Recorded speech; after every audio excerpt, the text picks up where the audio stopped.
There's something strange about our certainties. The more we trust them, the less we question them.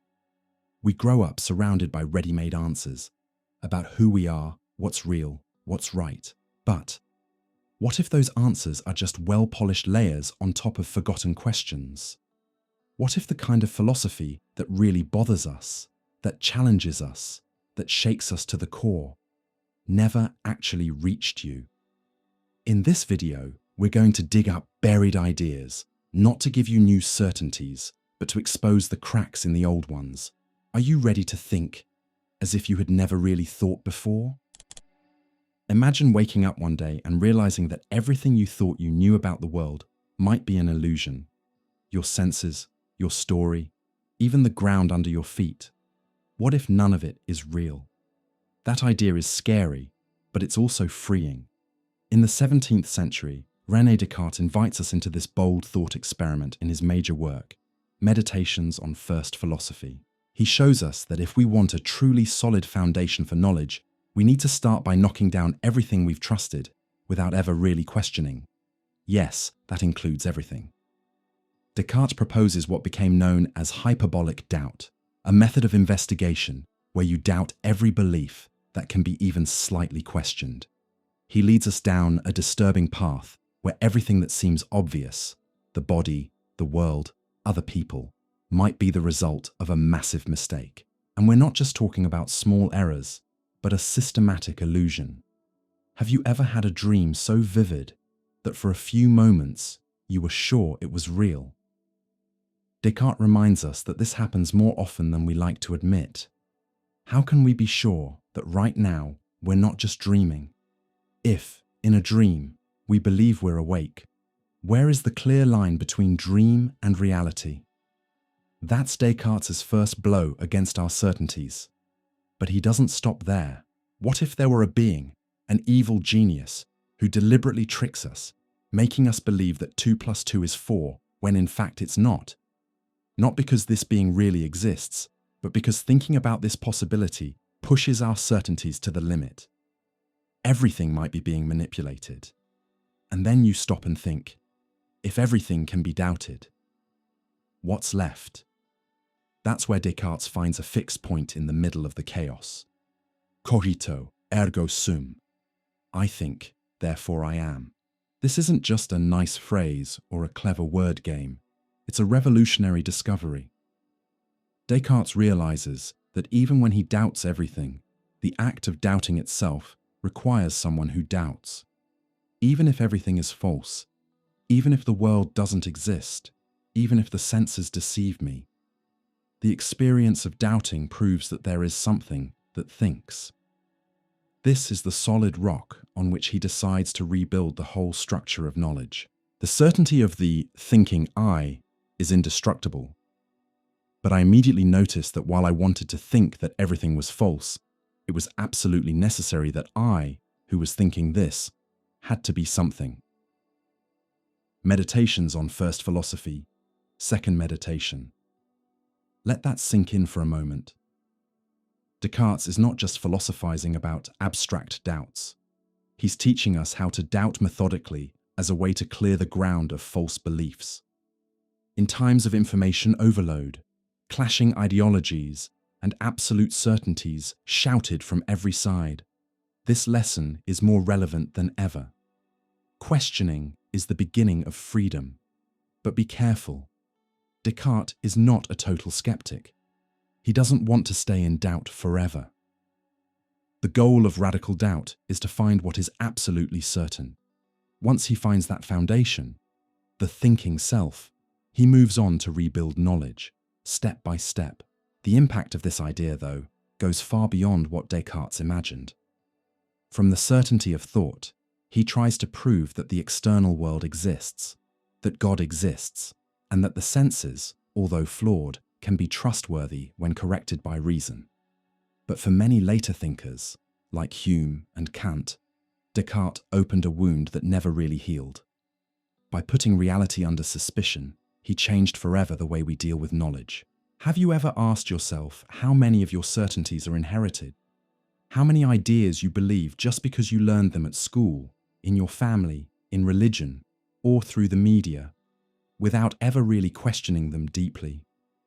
Descartes invites us into a kind of mental cleaning process, a fast of the mind, where we put all our ideas under the microscope of doubt and keep only those that survive the crossfire of reason. It's like reorganizing a library that's on fire. Only the books that don't burn deserve to stay on the shelf. But again, this process is not comfortable. Radical doubt takes courage. It means facing the emptiness of uncertainty and enduring the discomfort of not having ready-made answers. Many people prefer the fake safety of second-hand opinions. But philosophy is not the path of safety. It's the path of clarity. And here's the paradox. Doubting everything doesn't lead us to paralysis, but to awakening. When everything else fails, the simple act of thinking becomes an anchor.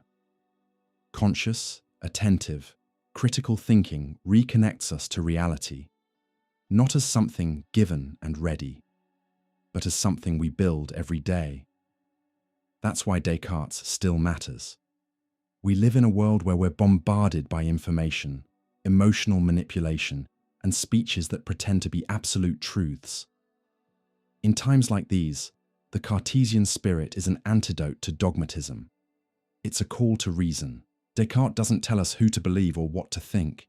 He teaches us how to think, and that makes all the difference. Now tell me, have you ever really stopped to question whether your certainties are truly yours, or if they're just inherited beliefs? What in your life would survive Descartes' radical doubt? Who are you? Really? If you answer with your name, job, or personal tastes, you're just listing labels. But what if I asked you to point inside yourself to what has stayed exactly the same since childhood? Is there anything in you that has never changed? Some essential core that remained untouched despite time, experiences, memories, and pain? This question, which seems simple at first, turns into a philosophical bomb in the hands of David Hume, the 18th century Scottish thinker. In his monumental work, A Treatise of Human Nature, Hume demolishes one of our deepest and most intuitive beliefs: the idea that there is a permanent, stable, continuous self, some inner essence that defines us. For Hume, that idea is an illusion.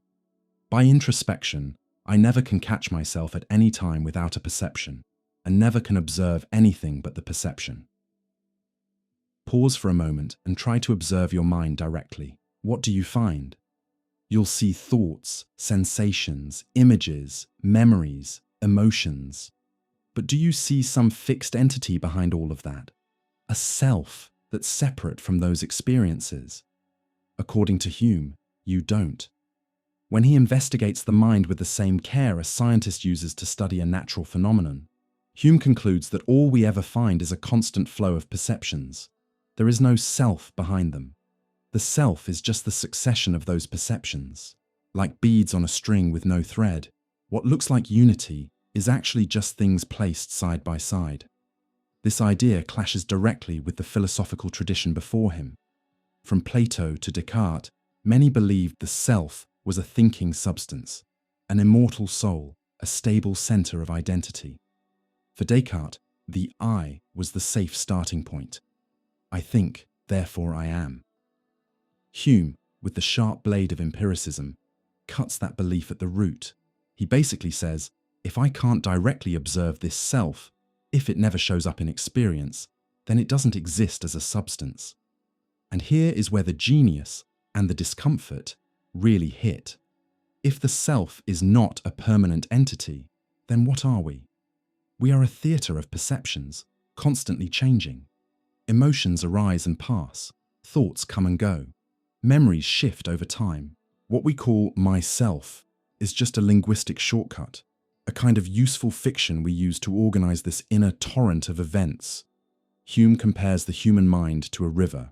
We never step into the same water twice, and yet we have the feeling of continuity.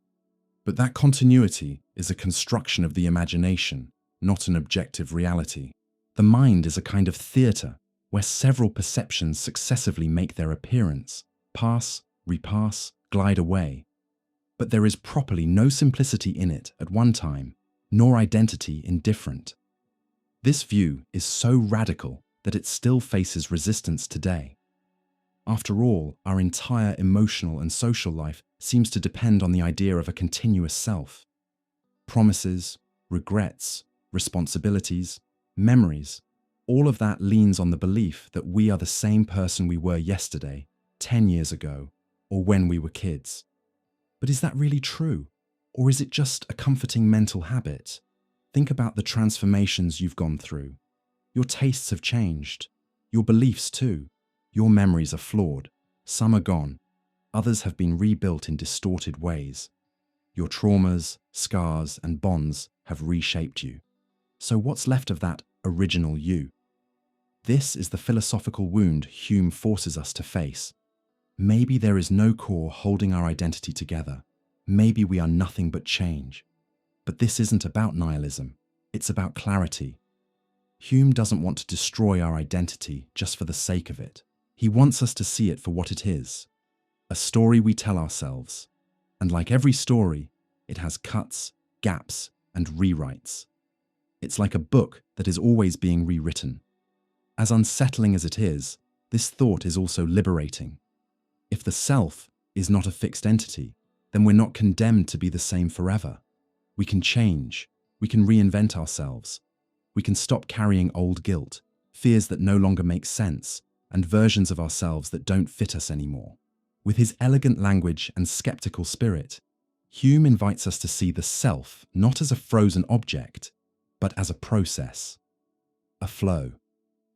And because of that, something flexible, open, and constantly under construction. It's no surprise that his idea deeply echoes in Eastern philosophy, even without direct contact. The notion of anatta in Buddhism, the non-existence of a permanent self, connects strongly with Hume. Both traditions point to impermanence as the core of mental life. The difference is that while Buddhists meditated on this, Hume analyzed it with the empirical and logical rigor of modern philosophy. But the result is similar, the dissolution of the self as an unchanging essence. This view opens space for a new kind of ethics. If there is no substantial self, then there is no closed destiny either. What we have is responsibility for each moment we live. We are what we do, what we feel, what we choose. Now, and if the self is a story, we have the power to rewrite it. Think about it. How many times have you said, "That's just how I am," as if your identity were a solid rock? Hume challenges us to drop that armor, to recognize that we are more like the ocean than a statue, and the ocean doesn't need an essence. It lives through movement, but Hume doesn't leave us completely adrift. He admits that in everyday life, we do need the concept of a self to navigate the world. That's why he calls the self a useful fiction, like a map that isn't the territory, but still helps us find our way. The difference is that now, aware of this fiction, we can use it without becoming its prisoners. Have you ever had the feeling that reality slips through your fingers, as if everything solid could suddenly dissolve like fog under the sun? The philosophy of Advaita Vedanta, represented by Adi Shankara, takes that feeling to the extreme, and not as a metaphor, but as ultimate truth. According to Shankara, what we call reality is Maya, an illusion. That doesn't mean the world doesn't exist at all, but that it's not what it seems to be. It's impermanent, changeable, conditioned, and therefore unable to reveal absolute truth.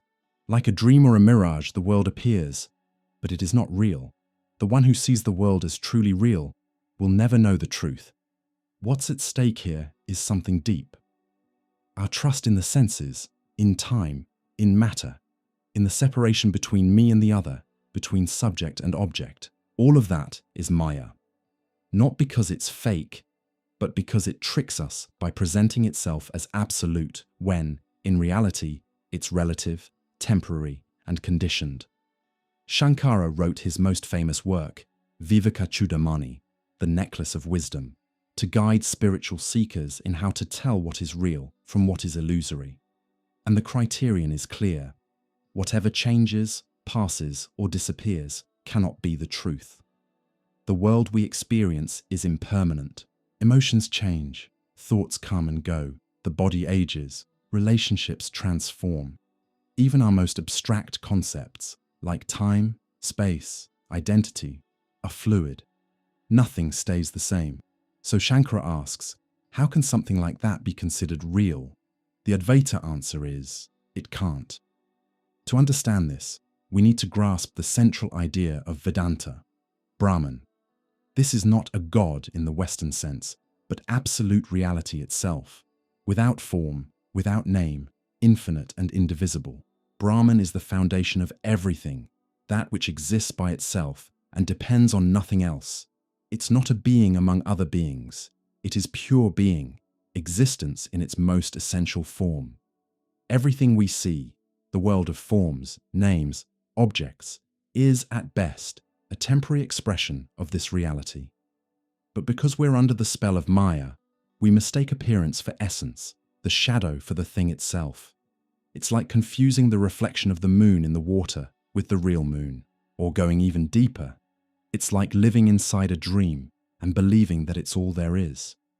The comparison with the dream is constant in Vedic thought. The world, says Shankara, is like a dream, intense, absorbing, sometimes beautiful, sometimes painful, but always temporary. And when we wake up, when we realize Brahman, we see that everything that seems solid was just a projection of the conditioned mind. But here comes the hardest part. This awakening is not something that happens after death or in another dimension. For Advaita, Brahman is all that exists, including right now. The world is an illusion not because it doesn't exist, but because we see it in a distorted way. Imagine looking at a rope in the dark and thinking it's a snake. The snake feels real. It brings fear, tension, physical reactions. But when you turn on the light, you see the rope. The snake never existed. But the experience of illusion was real. That's how the world is for Shankara. We don't need to destroy the illusion. We need to recognize it as illusion. And when we do that, we see that everything is Brahman, including what seemed separate before. That's the meaning of Advaita, non-duality, the separation between me and the other, between body and soul, between matter and spirit.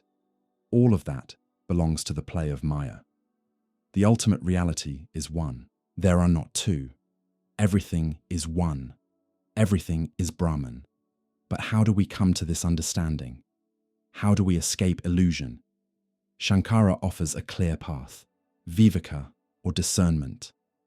Viveka Chudamani opens with a powerful statement. Human birth is rare. Rarer still is the longing for liberation.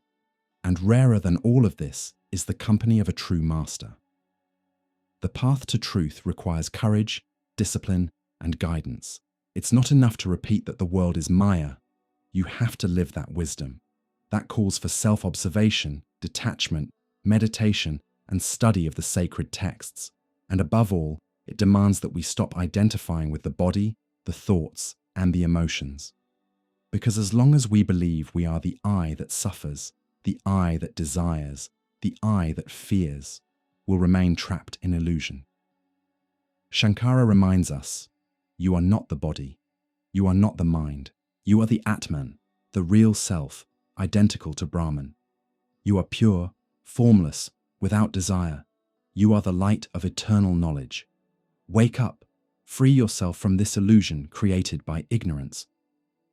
This awakening is not an escape from reality. It's a return to reality, a radical break with appearances so we can dive into being itself. And that changes everything. If the world is Maya, then suffering, fear, anxiety, all of that is Maya too. They are real on the level of experience, but not on the absolute level. Liberation comes when we truly see this.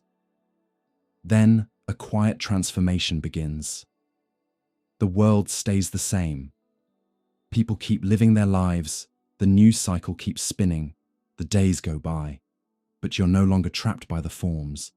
You see the dance of Maya without being dragged around by it. It's not about denying the world, but seeing through it. Like watching a play. You enjoy its beauty, You recognize the drama, but you know it's a performance. And because of that, you live with more lightness. This vision has had a deep impact up to today, not only in the East, but also in Western mystical traditions, like Neoplatonism and the philosophy of masters such as Meister Eckhart. Many modern thinkers, including Schopenhauer and even Jung, were influenced by this idea that the empirical world is not the end of the story. The visible world points to something invisible. What appears hides what is essential. And the key to reaching that essential is in you, not outside. Why do we do what we do even when we know it's going to lead to suffering? Why do we keep falling into the same desires, the same impulses, the same patterns, even when we understand the risks? Why does reason, so celebrated in philosophy and science, so often seem powerless in front of our passions, fears, and cravings? Arthur Schopenhauer, one of the deepest and darkest philosophers of the 19th century, offers an answer that shakes the whole rationalist tradition of the West. In his masterpiece, The World as Will and Representation, he presents a radical view. Reality is not guided by reason, or by a divine plan, or by universal moral laws, but by an irrational, blind, relentless force, the will. And more than that, this will is in everything, including you. To understand this idea, we have to take a step back and see how Schopenhauer rebuilds our view of the world. First, he starts from the claim that the world is my representation. That means everything we experience, objects, people, colors, sounds, sensations, is filtered through the mind. The world is not something we see as it really is, but something our consciousness constructs. This idea comes from Immanuel Kant, who said that human knowledge is always shaped by forms of sensibility, space and time, and the categories of the understanding. But Schopenhauer goes further. He accepts Kant's idea that we never have direct access to the thing in itself, the reality behind appearances. But while Kant said that this thing in itself is unknowable, Schopenhauer says we can know it, not through reason, but through inner experience. And this is where everything changes. When he looks inside himself, Schopenhauer notices that behind all thoughts, feelings, and perceptions, there is a constant force, a pressure that pushes human beings to act, to desire, to struggle, to suffer. He calls this force the will. The will is the inner nature of everything that lives, and the only thing known in itself, not as mere representation. This will is not rational will in the sense of a conscious agent, like Descartes imagined. It isn't guided by clear purposes or moral values. On the contrary, it's blind, irrational, and never satisfied. It just wants, without knowing why. What we see in the world, wars, love stories, creations, collapses, pain, beauty, are just the forms the will takes when it shows itself on the level of representation. Just as a tree's roots spread in search of water without knowing what they're doing, or an animal hunts driven by instinct, the human being is also just an instrument of the will, a temporary expression of an endless, directionless wanting. This idea is deeply disturbing. For centuries, we believed that reason was the highest part of the human being, that we are rational by nature, capable of controlling our instincts, building civilizations, creating science, developing morality. Schopenhauer smashes that illusion with one sharp claim: reason is only the servant of the will. Think about it. Do you rationally decide what you desire? Or do your desires appear first, and then your reason finds excuses and arguments to justify them? How many times has your mind created clever explanations just to follow a desire you knew was irrational? Schopenhauer forces us to look at what we'd rather hide. Most of our life is ruled by inner forces we don't really understand, that drag us along without mercy, even against our better judgment. And this constant pull has an unavoidable consequence: suffering. Because the will is never satisfied. It desires, and when a desire is fulfilled, another one appears. It's an endless cycle. When we get what we want, we feel relief, but not peace. Soon, another craving shows up. When we don't get what we want, we feel frustration, pain, despair. That's why Schopenhauer says, life is essentially suffering, not as punishment and not by accident, but as part of how reality is built. To live is to desire is to lack, and to lack is to suffer. All life is essentially suffering. The higher the consciousness, the greater the suffering. This view brings Schopenhauer surprisingly close to Buddhism, even though he didn't have deep access to its original sources. Just as Buddha taught that suffering comes from desire, tanha, and that liberation comes from putting an end to that desire, Schopenhauer says the only way out is through denying the will. But how can we deny the will if we are the will? The answer is tragic, and at the same time, freeing. The denial of the will doesn't come from force or from creating another layer of desire, but from a deep understanding of its irrational and destructive nature. It's as if, by seeing the will with total clarity, the urge to keep wanting begins to dissolve by itself. This is where Schopenhauer sees value in art, compassion, and asceticism. Art, for example, briefly suspends the will by allowing us to contemplate beauty in a disinterested way without wanting to possess it. Compassion lets us see the other not as an object of desire or a rival, but as someone just as trapped in the will as we are, and therefore worthy of our solidarity. And asceticism, the path of sages and saints, is the conscious refusal of the will, a life of renunciation, simplicity, and inner silence. Not because the world is worthless, but because we recognize its illusory and painful nature. Schopenhauer doesn't offer easy comfort. His thought is like a mirror that forces us to face what is raw and untamed inside us. But by doing that, he gives us a kind of freedom. Not the freedom to do whatever we want, but the freedom to want less. And maybe, one day, to not want anything at all. There's something quietly treacherous in our relationship with words. We trust them as if they were transparent tools, believing that when we use them, we're sharing ideas with precision. That by naming, we're describing. By defining, we're clarifying. But the philosopher Ludwig Wittgenstein shows us that this trust can be an illusion. And worse, a limitation. In his most influential works, Tractatus Logico-Philosophicus and Philosophical Investigations, Wittgenstein reveals that our understanding of the world is shaped by language, and not in a neutral way, but like someone looking at the horizon through narrow windows, thinking they see everything without noticing what's outside the frame. The limits of my language mean the limits of my world.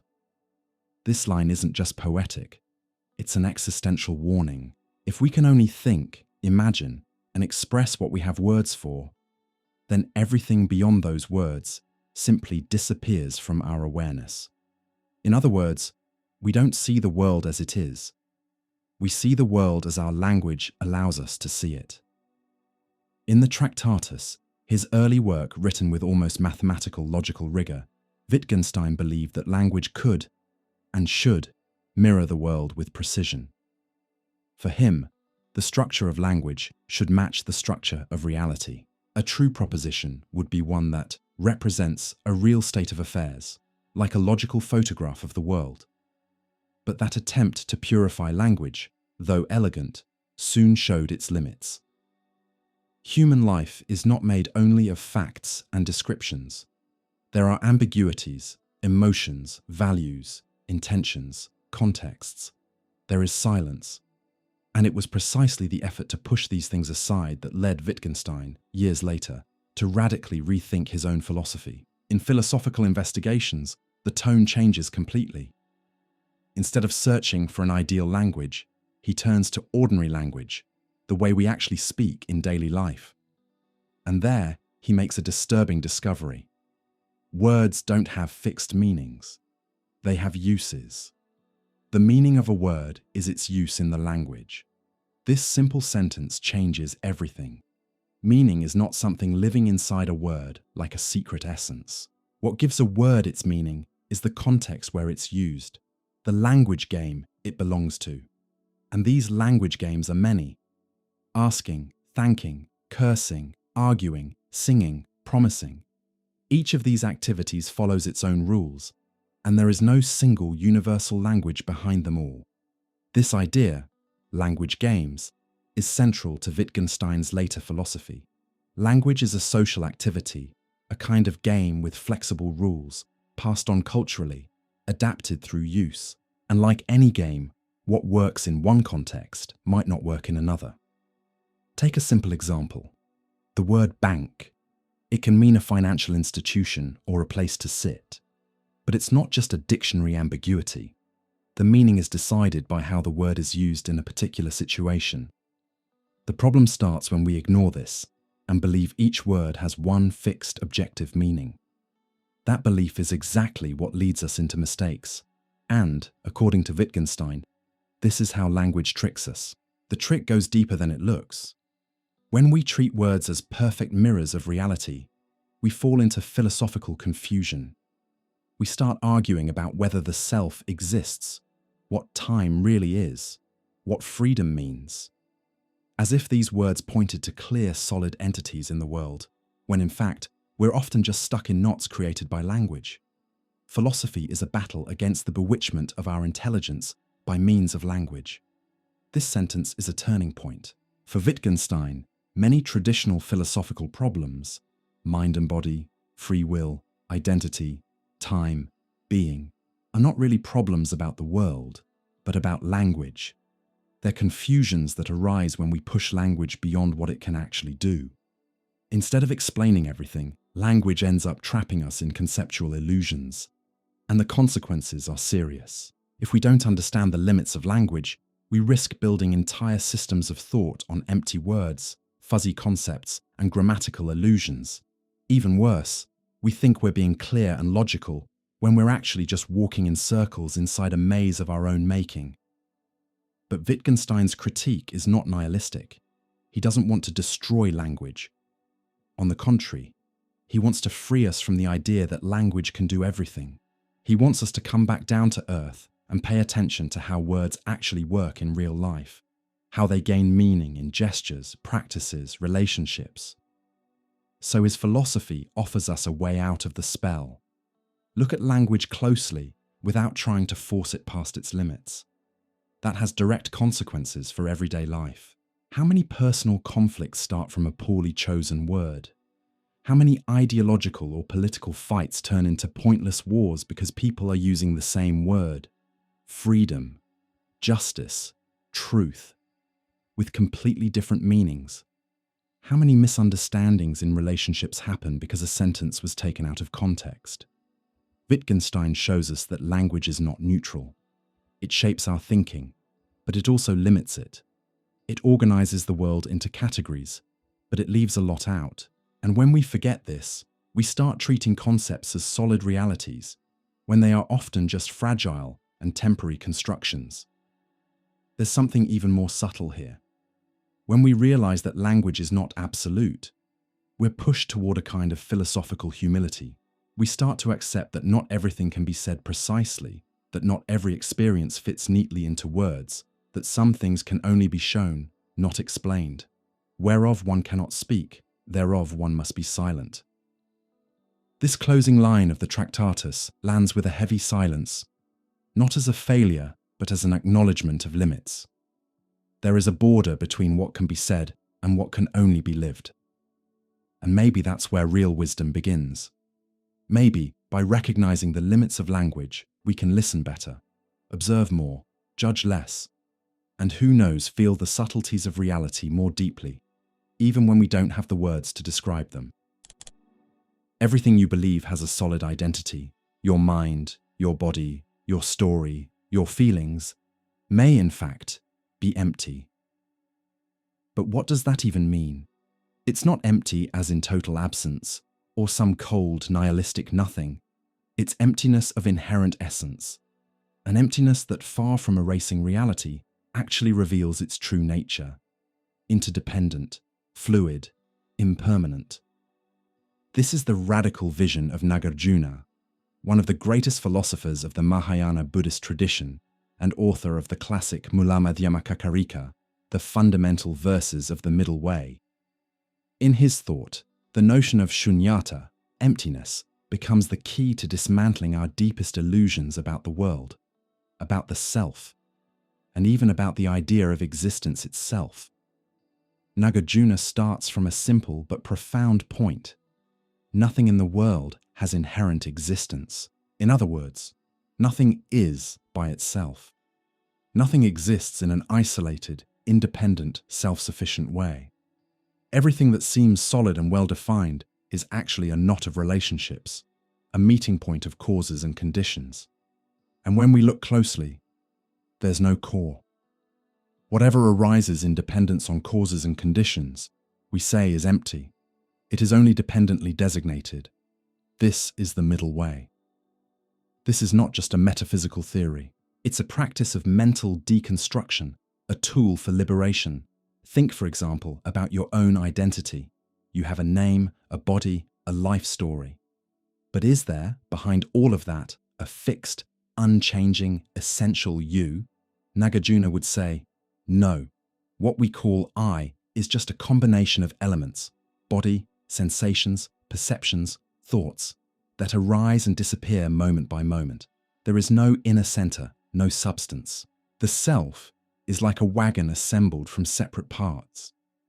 When you take them apart, you realize the vehicle was just a functional idea, not some deep metaphysical reality. The same goes for any object, concept, or phenomenon. A cup, a tree, an idea, a feeling.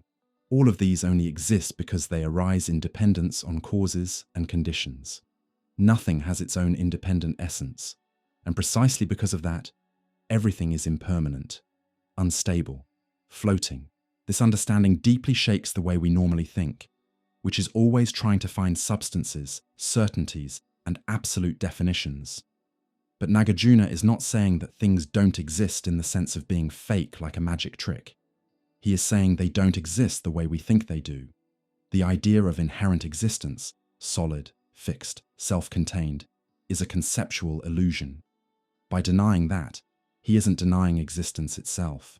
He's pointing to a more subtle and accurate way of understanding reality. This is the heart of Madhyamaka philosophy, the middle way.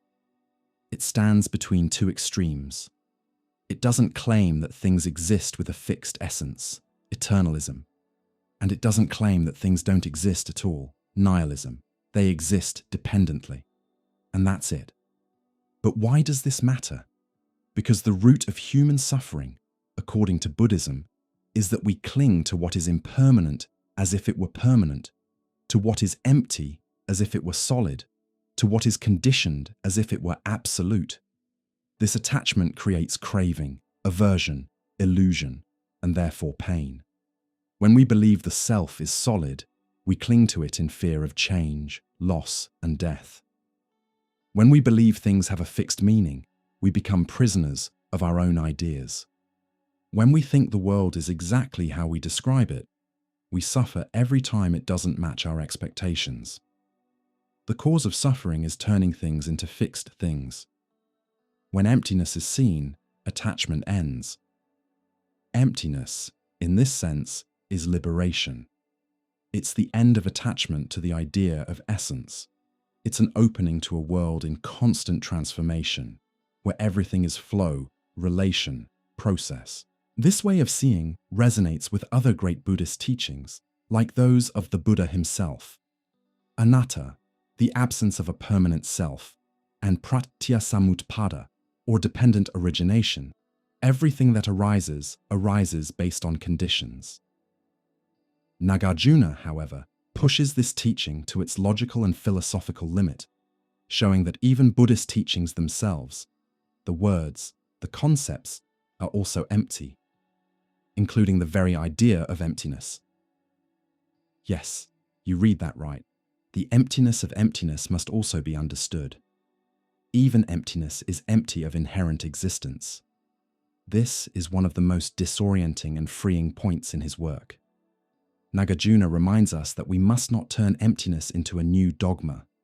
It's a tool, not a new ultimate thing to worship. It's a medicine that, once it heals, must also be set aside.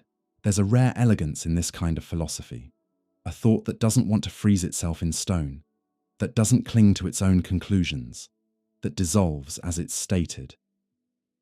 So how do we live in a world without solidity? How do we act, feel, and relate if everything is empty? The answer lies in compassion. When we see that everything is interdependent, that nothing exists on its own, we realize we are not separate from the world or from others. Someone else's suffering is also ours. What affects the environment affects us too. When the rigid I softens, the we expands. A way of life appears that's not based on defending the ego, but on attention, listening, and kindness. Emptiness, far from cutting us off, actually connects us. It's the realization that everything is in everything, that being is relation, and that freedom comes from not clinging to any identity, concept, or form, but from being present with what is. Nāgārjuna, with his relentless logic and quiet compassion, invites us to let go of rigid certainties, to live without gripping, to think without locking things into place, to notice that the world, no matter how solid it seems, is as light as the wind. And maybe, in that wind, there is peace. There's something unsettling about Friedrich Nietzsche's philosophy. He doesn't build a system, he doesn't offer comfort, and he doesn't promise any kind of universal truth. Quite the opposite. His thought is like an earthquake that shakes the foundations of morality, truth, religion, reason, and even philosophy itself. Nietzsche didn't want to fix Western thinking. He wanted to blow it up from the inside. And maybe his most powerful explosive was the idea of will to power, a concept that completely reshapes how we see knowledge, morality, and reality itself. For him, there is no neutral truth just waiting to be discovered. What exists are forces fighting over interpretations. The world is not ruled by reason, but by wills, and those wills want power. There are no facts, only interpretations. That line sums up a revolution. Nietzsche is saying that what we call a fact is just an interpretation that, for now, won the fight against other interpretations. The history of ideas, science, and morality is, for him, the history of power struggles over who gets to define what things mean. And that's where the teardown begins. Since Plato, Western philosophy has been searching for eternal truths, universal values, ultimate foundations, God, reason, good, evil. All of that belonged to an ideal world that humans were supposed to fit into. Nietzsche flips everything. It's not human beings who must bow to the truth. It's truth that is born out of human struggle. Every philosophy is, unconsciously, a kind of autobiography. Every philosophical system, every moral doctrine, every theory of knowledge, all of it, Nietzsche says, reveals less about the world and more about the person who created it. Kant's philosophy, for example, reflects the mindset of a disciplined professor shaped by Protestant morality. Christianity, for Nietzsche, it's the expression of the frustrated and powerless who, unable to dominate, flipped the values and called sin everything they couldn't live out. Truth, then, is not something objective. It's a battlefield. He develops this in a brutal way in On the Genealogy of Morality, where he traces the origins of the values we now call good. He argues that morality didn't come from high principles, but from resentment. The weak, unable to affirm their own drive to live, reacted against the strong and created a moral system that flipped the poles. The powerful became evil, and the submissive became virtuous. This morality of resentment, which Nietzsche calls slave morality, became dominant in the West, especially through Christianity, and once it triumphed, it suffocated life, castrated the body, poisoned instinct, preaching guilt, denial, and humility as the highest virtues. And what does all that have to do with the will to power? Everything. For Nietzsche, the basic instinct of life is not survival, like Darwin said. It's expansion. Life at every level wants to grow, to assert itself, to push beyond its limits. That is will to power, not just the urge to dominate others, but a deeper drive to fully express what one is. This idea is subtle and brutal. It's not about craving power in the usual political or ego-driven sense. It's a deeper force, almost like the structure of reality itself is will to power. Stars, plants, animals, humans, everything lives driven by a creative tension, a dynamic that doesn't really seek balance, but overcoming. The world is will to power, and nothing besides. If the world is will to power, then all knowledge is an expression of that will. Science, for example, doesn't simply show reality as it is. It organizes the world in a way that works. It measures, calculates, predicts, but always from certain interests, certain perspectives, certain values. The idea of neutral, totally objective knowledge, Nietzsche rejects it. For him, that's just an illusion we inherited from rationalist tradition. Every kind of knowing is wrapped up in struggles for symbolic power, including, and maybe especially, philosophy. So if truth is a historical and cultural construction, driven by hidden forces, what's left? Nietzsche doesn't leave us with nothing. He leaves us with freedom. The fall of absolute truths opens space for creation. If nothing is given in advance, everything can be invented.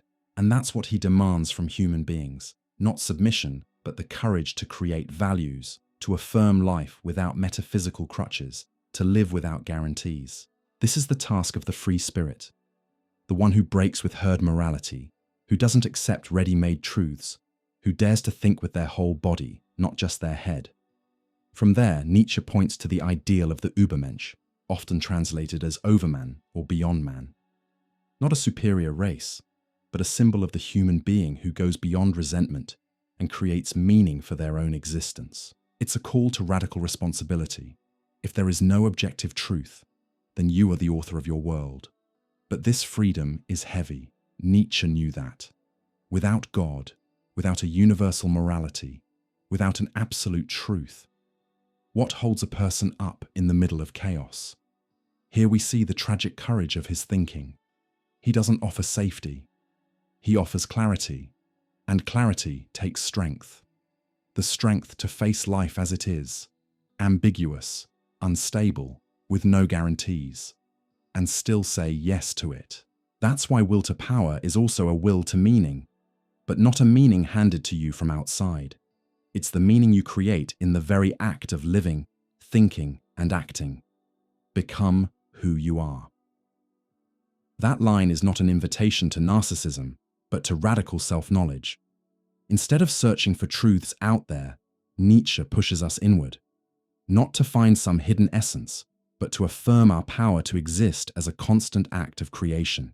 And here's the paradox.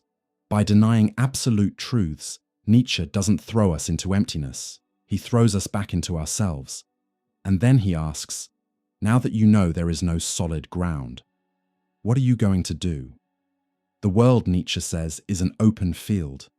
No fixed essence, no final purpose, no inherited moral script. But that doesn't mean it's meaningless or ugly. Its beauty is exactly in its fragility, its instability, and its creative power. One night, a man falls asleep and dreams he is a butterfly. A light, drifting butterfly, unconcerned with the human world. In the dream, he has no doubt at all that he is a butterfly. But when he wakes up, he hesitates. Is he really Zhuangzi who dreamed he was a butterfly? Or is he a butterfly now dreaming that he is Zhuangzi? This simple parable, told over 2,000 years ago in the book Zhuangzi, is not just a curious little fable from Chinese philosophy. It's a quiet bomb dropped on everything we take as real, solid, and true. With one question, Zhuangzi shakes not only the line between dream and waking, but also identity, time, perception, and being itself. Once, Zhuangzi dreamed he was a butterfly fluttering happily, doing whatever it wanted. He didn't know he was Zhuangzi. Then he woke up, and there he was, unmistakably Zhuangzi. But now he didn't know if he was Zhuangzi, who had dreamed he was a butterfly, or a butterfly now dreaming he was Zhuangzi. Zhuangzi, Chapter 2. The power of this metaphor is not in giving an answer. It's in keeping the question alive. It invites us to live in the space between certainties, where truth is not a rock, but a wind that keeps changing direction. And that is exactly the spirit of Taoist philosophy. It rejects rigid, fixed thinking and sharp dualities, and offers instead a wisdom of flow, impermanence, and openness. In Western tradition, we tend to value clear, distinct, logical, systematic thought. Since Descartes and his "I think, therefore I am," we've been searching for unshakable foundations for knowledge. Zhuangzi, however, is not looking for foundations. He's looking for freedom. And freedom means being willing to let go of the idea that there is one objective reality out there just waiting for our stamp of confirmation. His question, "Am I Zhuangzi or the butterfly?" is not just about different states of consciousness. It calls into question the stability of identity. Are we really who we think we are? Are you sure you are you? Most of us live with an invisible certainty that there is a solid self behind everything, stable, continuous, the one who thinks, feels, and chooses. But what if this certainty is just a story we tell ourselves, held together like a dream? Zhuangzi suggests that we have no way to prove that waking life is more real than a dream. After all, both seem real while we're inside them. What changes is our point of view, not necessarily the nature of the experience. This view comes close, centuries earlier, to ideas that later appear in the West, like in Descartes, who begins his meditations asking whether he might be dreaming, or in Freud, who shows how dreams reveal deep layers of the psyche, or in Philip K. Dick, who keeps asking in his sci-fi stories whether what we call reality might just be a more persistent kind of hallucination. But Zhuangzi goes even further. He's not trying to wake up into some true reality. He's asking whether the very desire for a single, final, true reality isn't part of the problem. In Taoist philosophy, there is no hard, sharp line between real and illusory. Everything is transformation. Everything is dynamic interconnection. Just as water can become vapor or ice, what we call dream and what we call reality may just be different states of one continuous process. That leads us to a second unsettling question. What is reality, anyway? Is it only what our senses pick up? But we know our senses are limited, flawed, easy to fool. Is it what can be measured, tested, and verified? But even modern science admits that our picture of reality depends on the observer, on perspective, on conditions. Zhuangzi invites us to consider that reality might not be separable from the consciousness that experiences it. And if consciousness can dream, create worlds, and alter how things appear, what is the deep, final difference between dreaming and being awake? This isn't just a clever mental game. It has real consequences for how we live. Because if the border between dream and reality is fluid, then the border between self and other is also more fluid, between what is and what could be as well.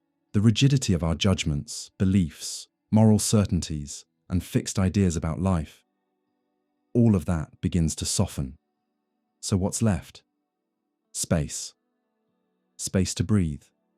Space to accept that the world doesn't have to fit into absolute categories. Space to laugh at our own seriousness. Space to live more lightly. Zhuangzi was known for his humor and irony. He didn't teach through systematic treatises, but through stories, parables, and imaginary dialogues. Everything in his work invites us to let go, not in the sense of not caring, but in the sense of recognizing impermanence and the relativity of all things. How can I know that the love of life is not a great delusion, just as much as the fear of death? Zhuangzi, Chapter 2. This question cuts right into common sense. Even what we take as natural instinct, love of life, fear of death, might be just a habit of thought, a cultural pattern, one interpretation among many. Zhuangzi offers a kind of wisdom that is comfortable with not knowing. It doesn't try to control the world with concepts, but tries to tune into it, like listening to music, more with the ear and the heart than with the need to dominate. No wonder the central idea of Taoism is the Tao, the way, something that can't be defined, only lived. The Tao Te Ching by Laozi begins by saying, "The Tao that can be spoken is not the eternal Tao." Zhuangzi continues this tradition of metaphysical humility, reminding us that the more we try to pin reality down, the further away we move from it. That's why, when he wakes from the butterfly dream, he doesn't declare with certainty who he really is. He keeps the doubt alive. And it's that doubt that frees him, because where there is no rigidity, there is room for transformation. And that changes everything. It changes how we deal with pain. We see that it too is impermanent. It changes how we look at others. We see that they may also be mirrors of our own dreams. It even changes how we see our goals and achievements. They stop being absolute and become shifting milestones on a much larger path. To live with the awareness that reality might be like a dream is not to escape life. It's to wake up to the fluidity of existence. It's to stop clinging so hard to certainties and start dancing with the unknown. Imagine that, in some ordinary moment of your life, washing dishes, climbing the stairs, walking down the street, a voice whispers in your ear, "This life, as you are living it now and have lived it in the past, you will have to live again, one more time and countless times more, and there will be nothing new in it. Every pain, every pleasure, every thought and sigh, everything will return in the same sequence and order." This is the disturbing challenge Friedrich Nietzsche presents in The Gay Science, in aphorism 341, known as the heaviest weight. It's the idea of the eternal return, a thought so radical that, if taken seriously, it can completely change the way we live. This is not a scientific hypothesis or a religious belief. Nietzsche is not saying that the universe literally repeats itself in infinite cycles, as some Stoic philosophers or ancient physicists suggested. He is offering us an extreme thought experiment, an existential test of the value of our life, our actions, our choices. The central question is simple and brutal. Would you live this life exactly as it is, again and again, for all eternity? At first, the idea feels unbearable, because who among us doesn't carry regrets? Who doesn't wish they could erase certain days, unsay certain words, change certain decisions? And it's exactly there that the eternal return hits us and wakes us up. Nietzsche presents eternal return as an ethical existential criterion, a way to measure how authentically we're living. If you tremble at the idea of reliving your life endlessly, maybe you're living in a false, automatic, passive way. Maybe you're just surviving, running away, adapting. But if you can say yes to that repetition, then you're living in an affirmative, creative, courageous way.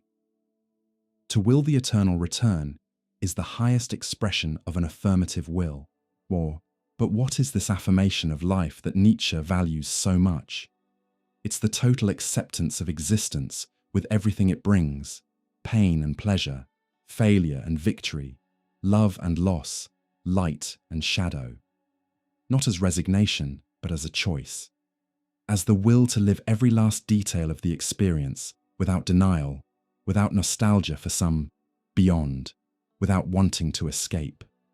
Nietzsche saw a dangerous tendency in Western culture: nihilism, the sense that life has no meaning, that values are arbitrary, that everything is pointless. Nihilism is born from the death of the old absolutes: God, truth, objective morality. Faced with this emptiness, many sink into apathy, resentment, or escapism. Eternal return is Nietzsche's answer to nihilism. If nothing has meaning on its own, then we have to create meaning. But that meaning cannot depend on some other world, some future salvation, some distant reward. It has to be in the now. What would be necessary for you to become capable of desiring this again? This eternal repetition of your life? Love your fate. Ecce homo. This amor fati, love of fate, is the attitude of the strong spirit, of the creator, of the one who turns their own life into a work of art. They don't live waiting for the perfect moment, the perfect chance, the other world. They live as if each instant were eternal. And here is the most beautiful paradox in this idea. Eternal return doesn't invite us to think about another life. It forces us to live this life more intensely. Nietzsche challenges us to imagine that everything, each gesture, each choice, each silence, will be lived again, countless times. That demands a deep level of responsibility and presence. Nothing can be dismissed as irrelevant because everything returns. That can be frightening, but it can also be freeing, because if everything returns, then each moment has infinite value. Every encounter, every look, every spoken word, everything becomes more precious. Life is no longer just a means to an end. It is the end. To live the eternal return is not to wish that everything always goes right. It's to wish that everything is fully lived, even failures, pain, and loss. It's wanting to be whole in every fragment, because even pain, when lived with awareness and courage, becomes part of a whole that is still worth it. Nietzsche doesn't offer comfort. He offers intensity. He doesn't promise salvation. He demands creation.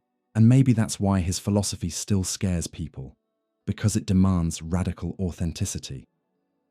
It's not enough to follow rules, repeat ready-made truths, go with the flow.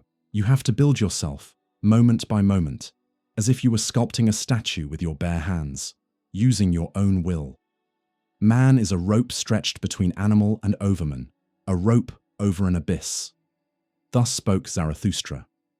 Eternal return is that abyss, and it calls us to cross it with awareness, courage, and a kind of tragic joy. Tragic joy? Yes. Nietzsche doesn't deny suffering. He includes it. He invites us to a joy that embraces tragedy without bowing to it, a joy that is born from the intensity of life, not from the absence of pain. To live as if life were to return eternally is to live without guarantees. No rehearsal, no excuses. It's to live like an artist who knows that every stroke matters, because it will be seen forever. That's why this idea is so powerful. It doesn't tell us what to do. It asks us, would you bear reliving your actions for eternity? Are the choices you're making today worthy of being repeated? Are you living in a way that lets you say yes to the moment, without wanting to run away from it? These questions don't have easy answers, and that may be the point. Nietzsche doesn't want us to answer quickly. He wants us to think with our whole body, with our life, with our blood. He wants this doubt to walk beside us like a shadow, or better, like a light that shows us where we're still living only halfway. What if everything you believe, every idea, every conviction, every supposed truth could be legitimately questioned? What if, for every argument you presented, it were possible to find another, just as strong, saying exactly the opposite? The Greek philosopher Sextus Empiricus, heir to Pyrrhonian skepticism, believed exactly that, and more. He didn't see this as a crisis, but as a kind of liberation. In his work, Outlines of Pyrrhonism, Sextus leads us into a radical way of thinking, where knowledge, as we normally seek it, fixed, secure, unquestionable, is declared impossible. But contrary to what it might seem, this is not a philosophy of despair. It's a philosophy of relief. Relief from having to carry fragile certainties. Relief from having to prove everything. Relief from the pressure of defending what can't really be defended.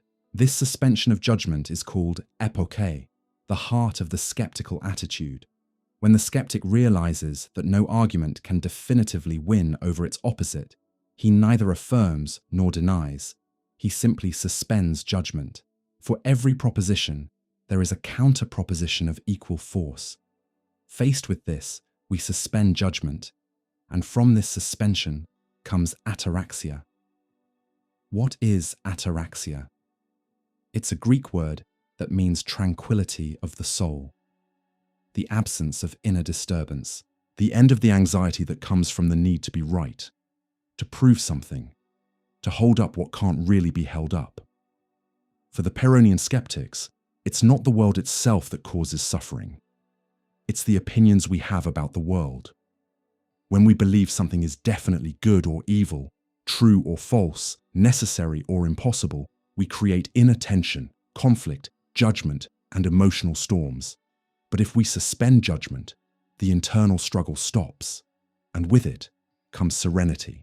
This way of thinking goes back to the philosopher Pyrrho of Elis, 4th century BCE, who traveled to India with Alexander the Great and came into contact with Eastern traditions that valued detachment. When he returned to Greece, Pyrrho began to live in a simple way, avoiding making firm judgments about anything, not even about the fact that he wasn't making judgments. Centuries later, Sextus Empiricus organized these ideas and took skepticism to a more refined level. His method is clear and unsettling. For every claim, you look for a counter-argument with equal strength. When this balance is reached, the wise person suspends judgment. The goal of the skeptic is to reach ataraxia with regard to beliefs, and this ataraxia comes from the suspension of judgment. It's important to understand that Sextus's skepticism is not the same as modern doubt, like in Descartes. Descartes doubts in order to find a certainty. The skeptic doubts without end. He doesn't look for a secure foundation. He looks for the freedom that comes from not clinging to any foundation. He doesn't say, "Nothing can be known," because even that would be a dogmatic claim. Instead, he says, "It seems that nothing can be known with certainty." This nuance is the mark of the skeptical posture. No position is adopted as an absolute truth, not even the denial of knowledge. Sextus brings examples from philosophy, science, religion, ethics, all treated with the same strategy. Clash of arguments. Does the soul exist? Some say yes, others say no. Some say it's immortal, others say it dissolves. And all sides have arguments that sound convincing. So, the skeptic suspends judgment. And what about justice? About the existence of God? About the nature of reality? About the reliability of the senses themselves? Everything can be questioned. Everything finds a counter-argument. At first, this might seem paralyzing. After all, how do you live without certainties? How do you make decisions? How do you act? But the skeptic does act. Sextus Empiricus wasn't a philosopher shut away in a cave. He was a practicing doctor. He lived, worked, helped people. What skepticism rejects is not action itself, but the claim that our beliefs are more than they are. Appearances. The skeptic lives according to appearances, not as absolute truths, but as practical conventions. He eats when he's hungry, avoids fire because it burns, uses words because they communicate. But he doesn't insist that all this is metaphysically true. He accepts experience, but doesn't turn it into dogma. This difference is subtle and freeing. By living according to appearances, the skeptic doesn't torture himself trying to justify everything rationally. He stops fighting for final certainties and instead moves with events, attentive, but not chained to them. And what does all this have to do with us today? We live in an age of opinion overload. Everybody has one. Almost nobody is willing to suspend judgment. Absolute certainties are thrown around on social media, in conversations, in ideologies. Each side believes it holds the truth, and peace seems further and further away. Sextus. Empiricus's skepticism may look old-fashioned, but maybe it has never been more necessary. It teaches us to tolerate doubt, to live with ambiguity, to recognize that our perspective is always limited. It invites us to practice a kind of intellectual humility that doesn't paralyze. It frees. Instead of desperately chasing final answers, we can learn to sail across the sea of questions more lightly. And maybe, just maybe, find peace not in certainty, but in suspension. The one who believes he has found the truth is restless, for he fears losing it. The skeptic, having no certainties to protect, walks in peace. That's a deep and difficult lesson. We live in a culture that rewards having an opinion on everything, deciding fast, and always sounding sure. But maybe real strength is being able to say, "I don't know." Not as weakness, but as courage. Courage to recognize the limits of reason. Courage to make room for listening. Courage to live without guarantees and still live well. What if nothing, absolutely nothing, were already written about who you're supposed to be? What if, when you were born, you didn't come with an essence, a destiny, a higher purpose? What if all of that was something you yourself had to build, alone, act by act, choice by choice? That's the central idea in the philosophy of Jean-Paul Sartre, one of the main names of modern existentialism. In his famous lecture, Existentialism is a Humanism, he states one of the most provocative and liberating claims in contemporary philosophy. Existence precedes essence. At first, this sentence sounds abstract, but it breaks with centuries of philosophical, theological, and moral tradition. Sartre is telling us that human beings are not born with a predetermined essence, whether given by God, nature, biology, or society. We exist first, and only later define ourselves. Before anything else, we're here, thrown into the world, no manual, no essence, no script. And what we do from there is what makes us who we are. This destroys any comfortable certainty about identity, morality, or destiny. Up to that point, most philosophy said that humans had a fixed nature, a soul, a function, a final purpose. Plato saw the soul divided into reason, desire, and spirit. Aristotle believed the essence of the human being was rationality and the search for happiness as our ultimate end. The Christian tradition taught that we were created in the image of God, with an inborn moral and spiritual essence. Sartre breaks with all of this. For him, the human being has no essence at all until they create it through their actions. There is no universal human nature, no essence that comes before existence, no God who planned who we must be. Man is nothing else but what he makes of himself. Existentialism is a humanism. This radical freedom sets us free, but it also scares us. Because if we don't have an essence, then there are no excuses. No, that's just how I am to let us off the hook. No human nature to justify what we do. No written destiny to take the weight of choice off our shoulders. We are alone, and because of that, we are responsible for everything we are. That's what Sartre means when he says, we are condemned to be free. The word condemned is not an accident. Freedom for Sartre is not a light privilege, it's an existential burden. We are free because we have no essence. We are free because there is no external authority that decides who we must be. And that means everything we do reveals who we choose to be. This idea touches every part of life. In morality, for example, Sartre says we can't lean on ready-made values. When we choose a value, justice, courage, loyalty, we're actually choosing what we think everyone should choose. Every choice is an act of creating what it means to be human. In choosing for myself, I choose man. Existentialism is a humanism. This means every individual choice has a universal side to it.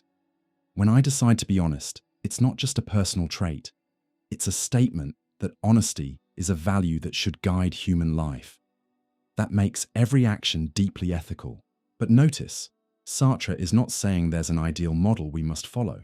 On the contrary, he rejects the idea of fixed essences or models. What he's saying is that, by choosing, we're always taking a stand on what a human being is. And if we choose to be cowardly, unfair, manipulative, we're still responsible for that choice. There's no way out. Sartre also pushes this into the question of identity. If existence comes before essence, then we are nothing beyond what we do. There is no inner self that can be separated from our actions.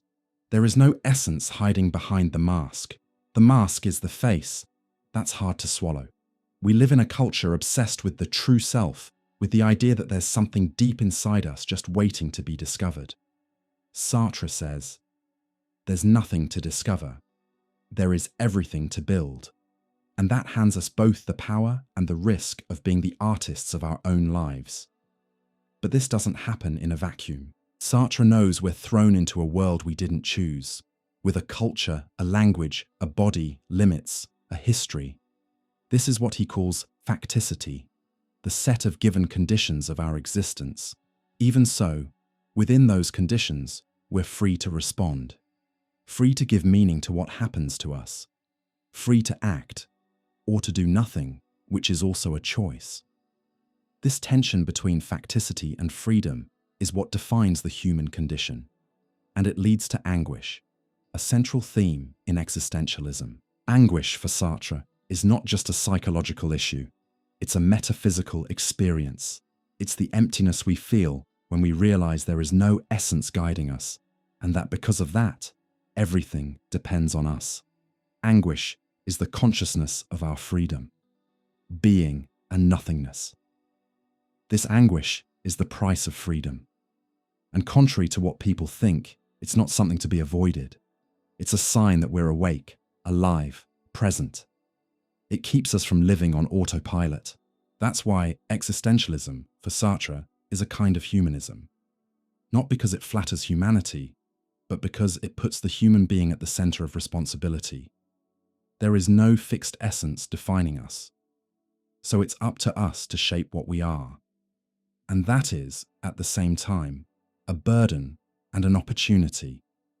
The opportunity to make ourselves unique, to choose our values, to invent new ways of living, to refuse conformity, to affirm freedom all the way to the end. Sartre was heavily criticized for this view. Many said it leads to relativism, chaos, and meaninglessness.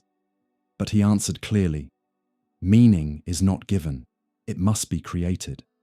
And that's exactly what makes existence so precious. Now, take a moment and think. Have you been living as if there was some fixed essence defining you, or as someone who is constantly under construction? Do the choices you make show the kind of human being you want to create? Do you believe you're in control of your life? That your choices, desires, and decisions come from a solid, free self that commands your story like a captain steering a ship? Gautama Buddha, more than 2,000 years ago, invites us to question exactly that. He doesn't offer a comforting philosophy or promise quick salvation. On the contrary, his teaching starts with a disturbing and liberating truth. Existence is suffering. But this isn't empty pessimism. It's a clear diagnosis. Life, as we normally live it, ruled by desires, fears, attachments, and repetition, is unsatisfying, unstable, fragile. Not because there's something wrong with the world, but because there's something illusory in the way we experience it. That illusion sits at the center of what the Buddha called samsara, the endless cycle of birth, death, and rebirth, driven by the forces of karma. Samsara, the invisible prison. Samsara is not a place. It's not a hell or a heaven. It's a process. It's the compulsive repetition of existence, pushed by desire, ignorance, and aversion. It's being trapped in patterns, mental, emotional, and moral, that drag us from life to life without stopping.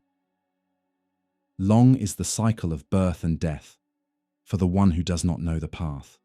Every act we perform, every intention, every choice, every thought has consequences. That's the principle of karma, action, not as punishment, but as conditionality. Every action leaves a mark, and these marks shape our future experiences. Imagine throwing a stone into a still lake. The ripples spread out, touch the shore, and return to the center.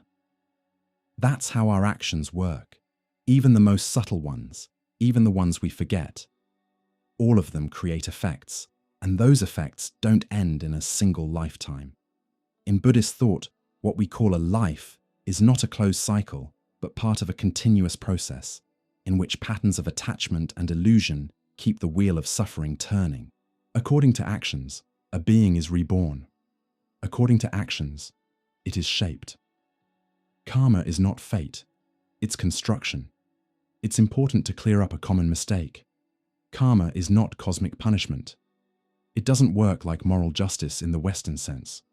There is no judge, no deity rewarding or punishing. Karma is more like a natural law, similar to gravity. Conscious actions create consequences, and those consequences shape the course of our experience. What you do, think, and desire builds the ground for your next step. If you cultivate anger, you reap more anger. If you cultivate compassion, you reap more peace. If you cling to the illusion of a fixed self, you reinforce your own prison. In this sense, karma doesn't condemn us. It holds us responsible. You're not a prisoner of fate, but a craftsman of your journey. The difference is that this craftsmanship is slow, subtle, often unconscious. That's why it requires awareness. And that leads us to the biggest trap, the belief in a permanent I, anatta, the absence of a self. One of the most challenging ideas in the Buddha's teaching is anatta, the denial of an essential self. For the Buddha, what we call self is nothing more than a changing bundle of processes: body, sensations, perceptions, mental formations, and consciousness. These five aggregates, skandhas, are constantly shifting. They are never the same. So who are you if everything in you changes? If your thoughts aren't fixed, your body isn't the same, your emotions swing, your memories shift, where is the you? Just as a cart is made of axle, wheels, and boards, what we call a person is only the joining of elements. There is no essence. This realization is freeing, but also dizzying. If there is no solid self, then there is no center to defend, glorify, fear, or feed with pride. And at the same time, there is no self that needs to be saved. Suffering is born from clinging to the idea of a permanent self, which leads to fear of loss, vanity, resentment, and guilt. When we see the emptiness of this I, suffering starts to fade. Nothing is permanent. Anicca. The absence of a fixed self connects to another key pillar of Buddhist thought. Anicca, impermanence. Everything changes, everything passes. Nothing, absolutely nothing, stays the same for 2 moments in a row. The problem is that we live as if things were fixed, as if love lasted forever, the body never aged, relationships never changed, achievements were final. And it's exactly when unavoidable change arrives that we suffer. All that is compounded is impermanent. Strive on with diligence. Last words attributed to the Buddha. Understanding impermanence doesn't mean falling into despair. It means accepting the flow of existence. It means knowing that pain will pass, pleasure will pass, everything is in motion. And because of that, each moment is precious. Every action, every word, every choice matters. The wheel that turns and can stop the image of the wheel of samsara shows that the cycle of suffering feeds itself. Desire creates attachment, which creates frustration, which creates new desire. Anger creates conflict, which creates separation, which creates more anger. The I keeps grabbing, and in that grabbing, it spins forever. But the Buddha taught that this wheel can stop. Freedom from samsara is nirvana, not a heaven, but the extinction of attachment, ignorance, and the illusion of self.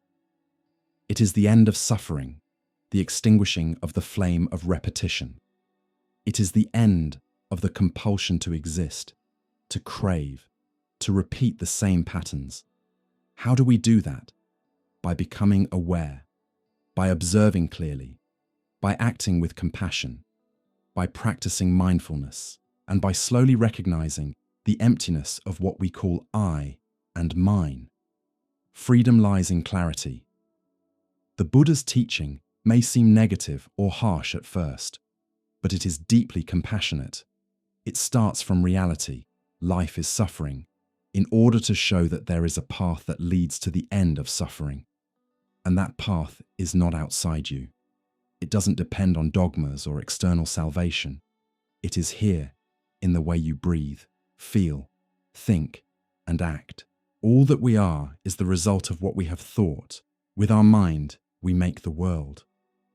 That's the power of Buddhist teaching. It destroys the illusion of an autonomous, controlling self, and in doing so, opens space for a real, lucid, compassionate freedom.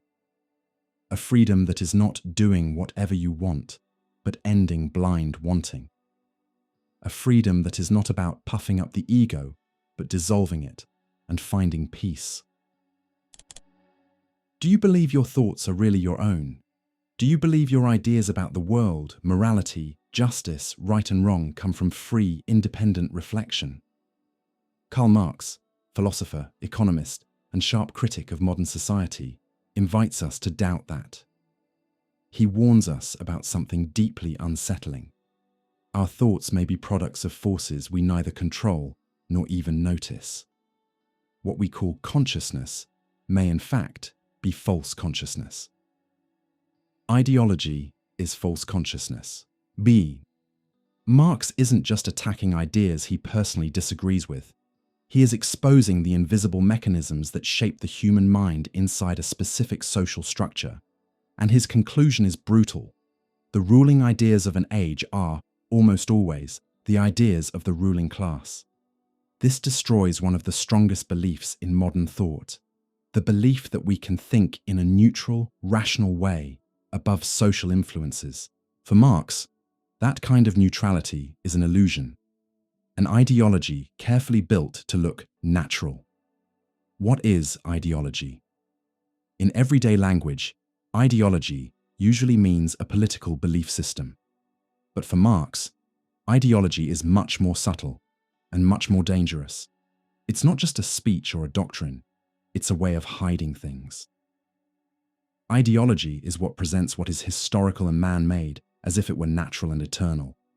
It turns social relationships into laws of nature. For example, living in a society where you must sell your labor to survive can seem obvious, even inevitable. But Marx asks, is that really natural?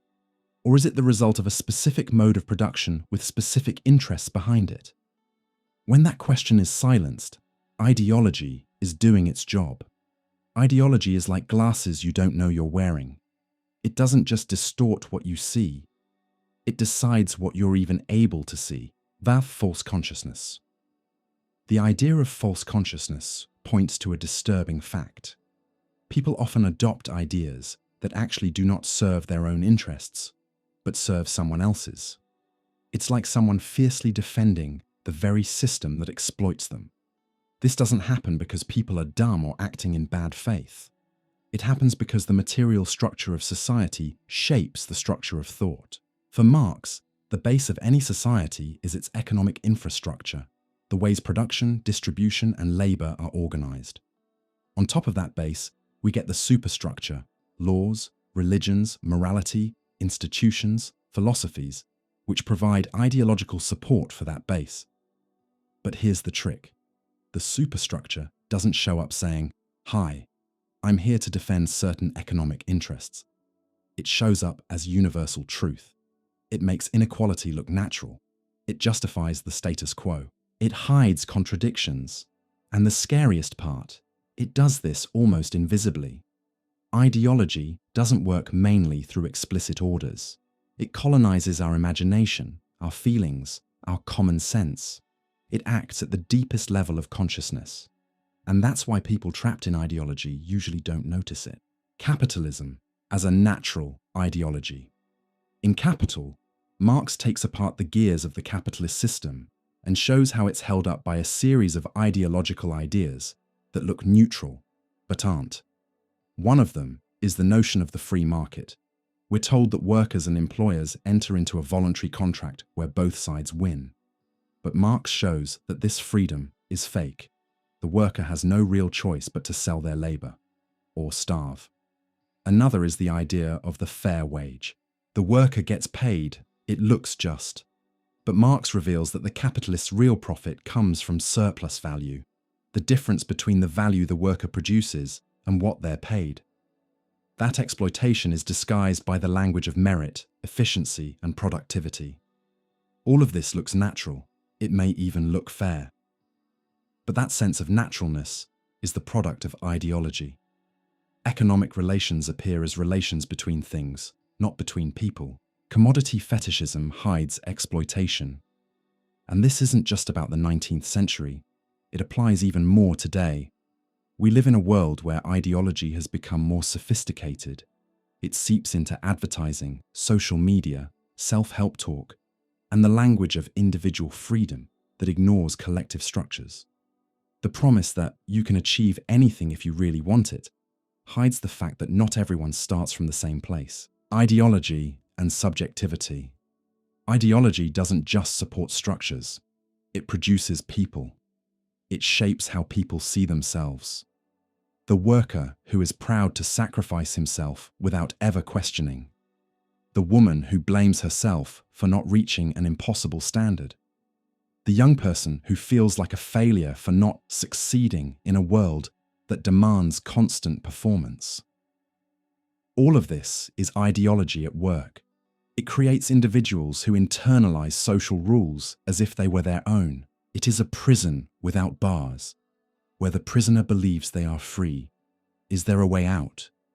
Marx's philosophy is not just diagnosis, it's also a call to action. He believes history is driven by class struggle, and that critical awareness can rise from this struggle. Liberation doesn't come from pure ideas or goodwill. It comes from transforming material conditions. We have to break false consciousness. We have to expose what's hidden. We have to show ideologies as ideologies, not as natural truths. To do this, we need what Marx calls critique of ideology. A constant process of questioning. Where does this idea come from? Who does it serve? What does it hide? Why do we accept it as natural? In this context, philosophy is not neutral. It is a tool for struggle. It should unmask, confront, strip away appearances. The philosophers have only interpreted the world in various ways. The point, however, is to change it. Moi. This line isn't just famous, it's revolutionary. Marx doesn't want passive contemplation. He wants action, not isolated reflection, but engaged critical consciousness. And what about you? Marx's thought, far from being outdated, still echoes strongly in a world full of inequality, symbolic manipulation, and manufactured illusions. He forces us to face a very uncomfortable question. Are the ideas you defend really yours? Or are they the result of a system that taught you to think that way? When Jean Baudrillard says we live in a simulation, he's not proposing a conspiracy theory. He's not saying we're literally in the Matrix, or that machines are directly hacking our brains. His argument goes way beyond that, and it's even more unsettling. Baudrillard says that in the modern world, reality has been replaced by its signs, and these representations, these images, these copies, which once existed to point to or represent reality, have started to stand on their own. We've reached a point where we can no longer clearly tell what is representation and what is reality. Simulation is the stage where representation stops referring to the real and becomes real in its own right. He calls this process the simulacrum. A simulacrum is not a copy of something real. It's a copy without an original. A symbol that no longer points to anything outside itself. A universe of signs that feeds only on itself. And this, according to Baudrillard, defines our age. The age of hyperreality. The 4 stages of representation. To show how deep this transformation goes, Baudrillard describes 4 stages of the sign. It represents reality faithfully. It's a mirror of the real. It distorts reality. There's still a reference, but now with manipulation. It pretends to be real. The image starts to cover up the absence of the real. It is pure simulacrum. There is no longer any relation to reality. The sign becomes autonomous. Baudrillard says our society lives mainly in this 4th stage. We're surrounded by images, but those images no longer point to anything solid. Advertising, social media, media narratives, cultural products, everything seems to spin in a shiny kind of emptiness, where appearance becomes more important than being.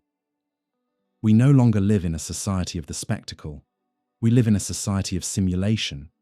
And simulation doesn't mask reality, it replaces it. Example, Disneyland and hyperreality. To illustrate the concept, Baudrillard analyzes Disneyland. At first glance, it's just an amusement park, a fantasy world. But for him, it plays a strategic role. Disneyland pretends to be a space of illusion so that we can believe the rest of the world is real. It simulates fantasy in order to protect our belief in a real world outside of it. But Baudrillard flips this. He says Disneyland is more real than the real world because it's hyper-reality in its purest form. There, everything is perfectly planned, clean, charming, idealized. It's an amplified, artificial, highly desirable version of the very idea of world. And the same thing happens in other areas. The media doesn't just inform, it builds versions of reality. Politics doesn't just represent, it performs roles inside an image-driven game. The internet doesn't simply connect people. It creates profiles, masks, simulated identities. Simulation doesn't hide the real, it makes the real unnecessary. The culture of more real than real Baudrillard points out that what we consume today are hyper-real experiences, versions of reality that feel more intense, more exciting, more convincing than life itself. A food full of coloring looks more appetizing than natural food. A war movie is more thrilling than real war. A social media profile shows a life that seems more vibrant than any ordinary existence. A media narrative can be more impactful than the actual events that inspired it. We're surrounded by experiences that no longer really refer to anything outside themselves.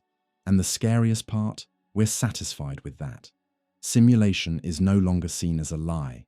It has become the new standard of reality. And because of that, Baudrillard says we've lost contact with the real. The illusion of transparency.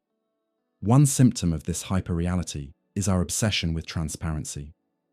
We live in an age where everything is displayed, exposed lives, open data, feelings shared in real time. It looks like we've never been so authentic. But Baudrillard warns, this transparency is, paradoxically, the peak of simulation. Showing everything is not the same as revealing the truth. In fact, too much visibility can erase the meaning of what is real. Think of a reality show. It claims to show life as it really is. But in trying so hard to capture reality, it kills it. The cameras change how people behave. Scripts creep in. Spontaneity turns into performance. The obscenity of the visible wipes out the mystery of the real, the death of the real, or just indifference to it. Baudrillard is not saying, in some simplistic way, that nothing is real. He's saying that the real has lost its referential role. It's not that things don't exist. It's that our criteria for what counts as real have dissolved. Today, a fake news story can have more impact than a verified fact. A digital identity can be more influential than a real person. An online scandal can destroy reputations based purely on images and narratives. In this world, the line between true and false gets blurred, and that creates a dangerous effect: indifference.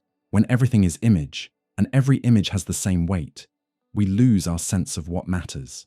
We lose judgment, nuance, depth. The real doesn't disappear because it is destroyed, but because it becomes indifferent.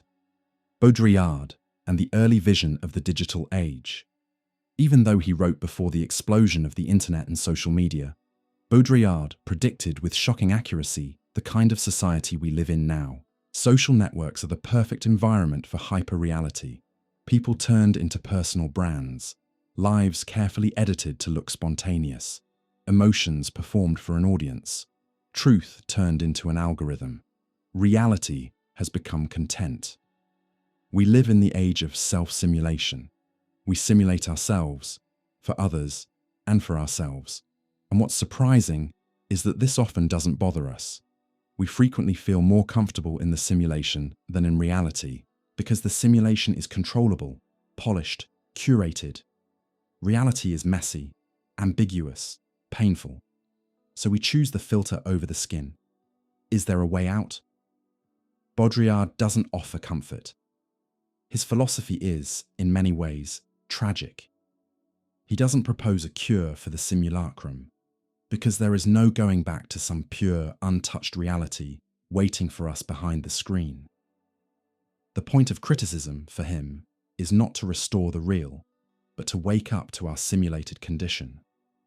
The act of thinking critically, of recognizing simulation as simulation, is already a form of resistance. It's already a way of breaking the spell, even if only for brief moments. Not everything you think is real, and maybe the very act of thinking, that constant stream of images, words, and judgments, is the deepest illusion of all.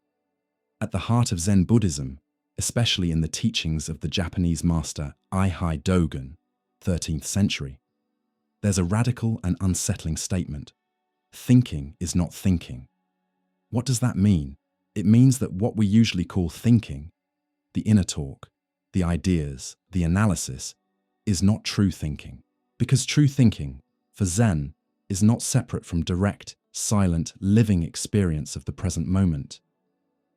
Dogen, one of the great Zen masters of Japan, breaks with the Western tradition that, for centuries, has put the mind at the center of reality. From Plato to Descartes, thinking has been treated as the highest human power, the thing that defines us, saves us, and gives us access to truth. Zen flips that upside down. The thinking mind, the mind that divides, judges, explains, is just noise. And even worse, it pulls us away from what's right in front of us. It pulls us away from the real. The mind that thinks about itself is the mind that gets lost. Dogen writes, "To study the way of Buddha is to study the self. To study the self is to forget the self." What does that mean? In Zen, the self we think we know, the ego, the personality, the me that thinks about me, is not our true being. That self is a construction, a story held together by thoughts that come and go, grabbing memories, projecting futures, resisting the present. For Zen, thinking about the mind is already a kind of split, and that split is illusion. Dogen teaches that there is no mind separate from action. Thinking is not something that happens inside, while the body lives outside. In true experience, mind and body are one. Meditation is not shutting off the mind like it's a problem. It's sitting fully in what is already here, without separation. Zazen. Thinking without thinking, Zen is not a philosophy of concepts. It's a philosophy of practice.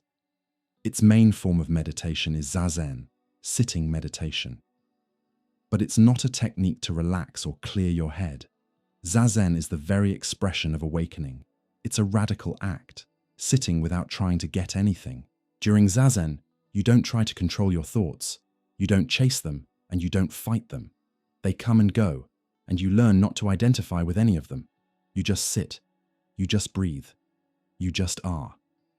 When we drop off body and mind are dropped off. This is one of Dogen's most mysterious lines. Dropping off body and mind doesn't mean getting rid of them. It means stopping the habit of treating them as separate things, as objects apart from the flow of reality.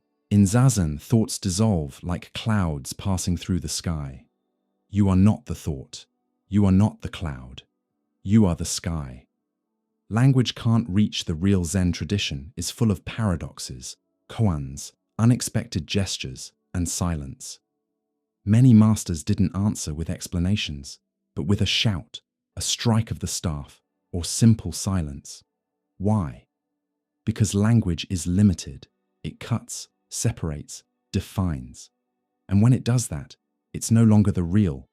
It's a map, a version, a simulation. For Zen, the real cannot be put into words. It can only be lived. Saying water doesn't quench thirst. Talking about fire doesn't warm you. Thinking about life is not the same as living.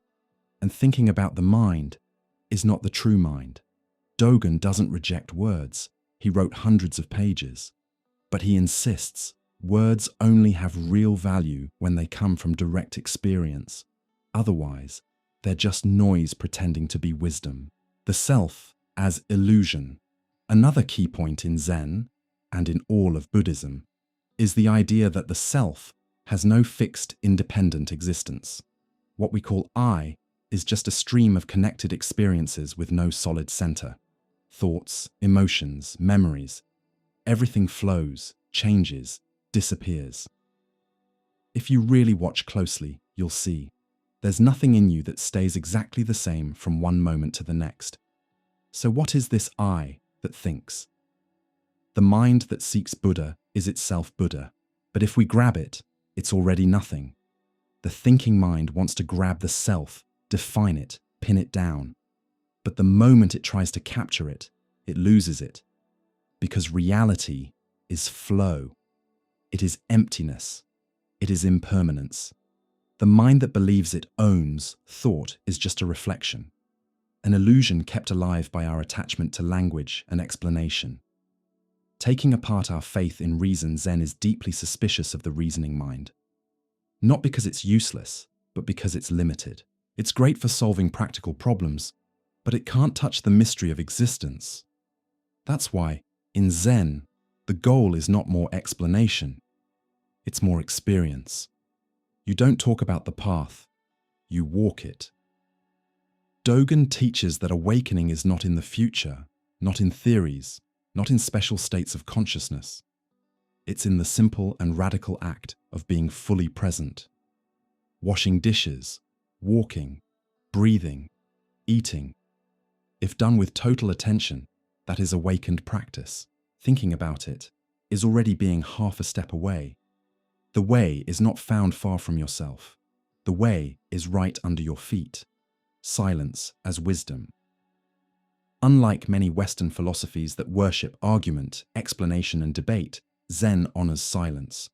Not an empty silence, a silence full of reality. A Zen master, when asked what awakening is, might just raise a finger. Another might answer with a sigh. Others laugh, or say nothing at all. Not out of ignorance, but because any answer would fall back into the trap of the thinking mind. And the mind that is chasing answers has already moved away from what is.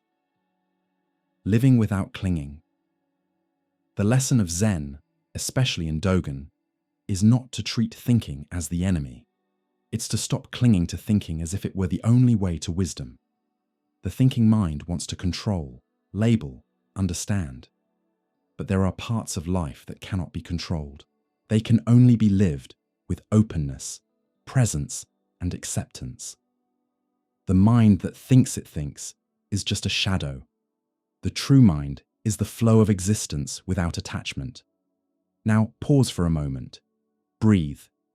Notice the thoughts that show up. You don't choose them.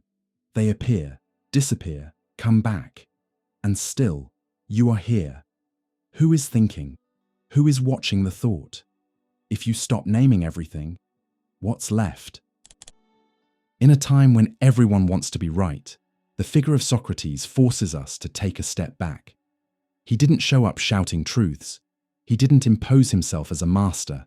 He didn't write books or found a school. His philosophy was a conversation, an act of listening, questioning, and above all, intellectual humility. The phrase that made him famous, "I know that I know nothing," might sound like a cliché today. But for the Athenians of his time, that statement was more than just a provocation. It was a scandal, because it flips the logic of knowledge. While everyone else tried to pile up knowledge like a kind of capital, Socrates taught that real wisdom begins exactly where we admit our ignorance. Human wisdom is worth little or nothing compared to that of the gods. And the one who is truly the wisest among you is the one who, like Socrates, knows that his wisdom is worth nothing. The Oracle of Delphi and the Socratic Paradox. It all starts with a riddle. According to Apology, written by Plato, a friend of Socrates went to consult the Oracle of Delphi. The answer he got was unexpected. There is no one wiser than Socrates. When Socrates heard this, he was disturbed. How could that be true if he didn't know anything special? Determined to prove the oracle wrong, he began questioning the most respected citizens of Athens, politicians, poets, craftsmen, sophists, men who saw themselves as wise. But in conversation after conversation, he discovered that these wise men knew much less than they claimed. They spoke with great confidence, but didn't really understand what they were talking about. They pretended to know about justice, love, virtue, but their ideas fell apart under Socrates' simple, sharp questions. That's how he finally understood the message of the oracle. He was the wisest not because he knew a lot, but because he knew that he didn't know.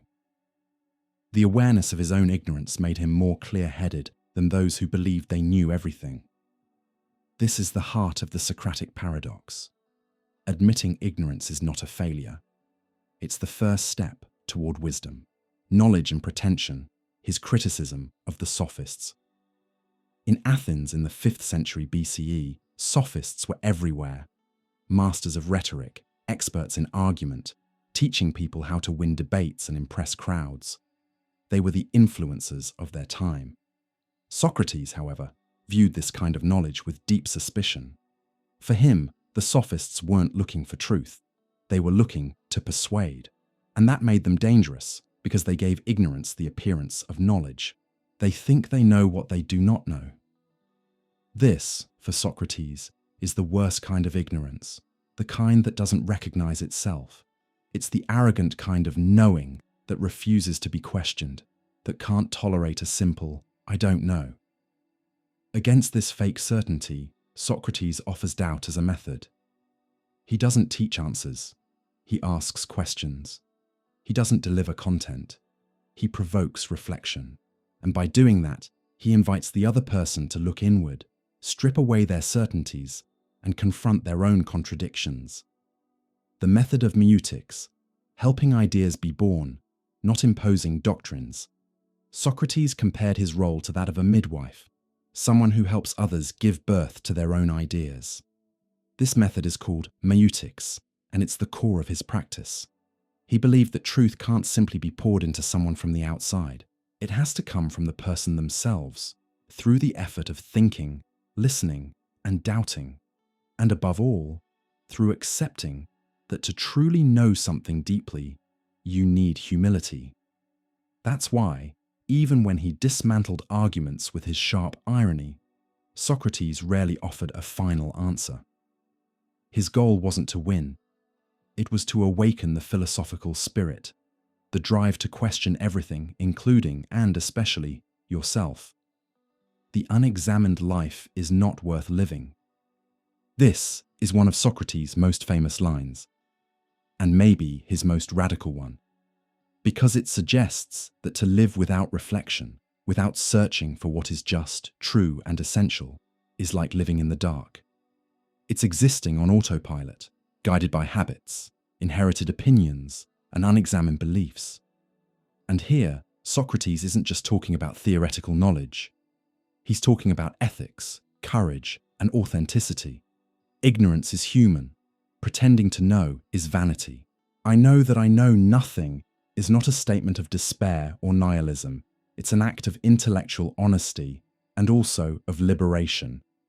Because when we admit that we don't know, we make room for real learning.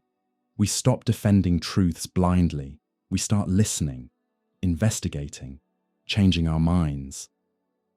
Recognized ignorance is a form of wisdom because it keeps us from falling into the trap of arrogance. And that's probably Socrates' greatest lesson for our time.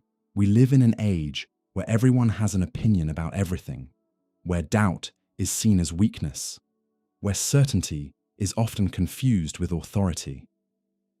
But maybe the wisest person, now, just like back then, is the one who has the courage to say, "I don't know."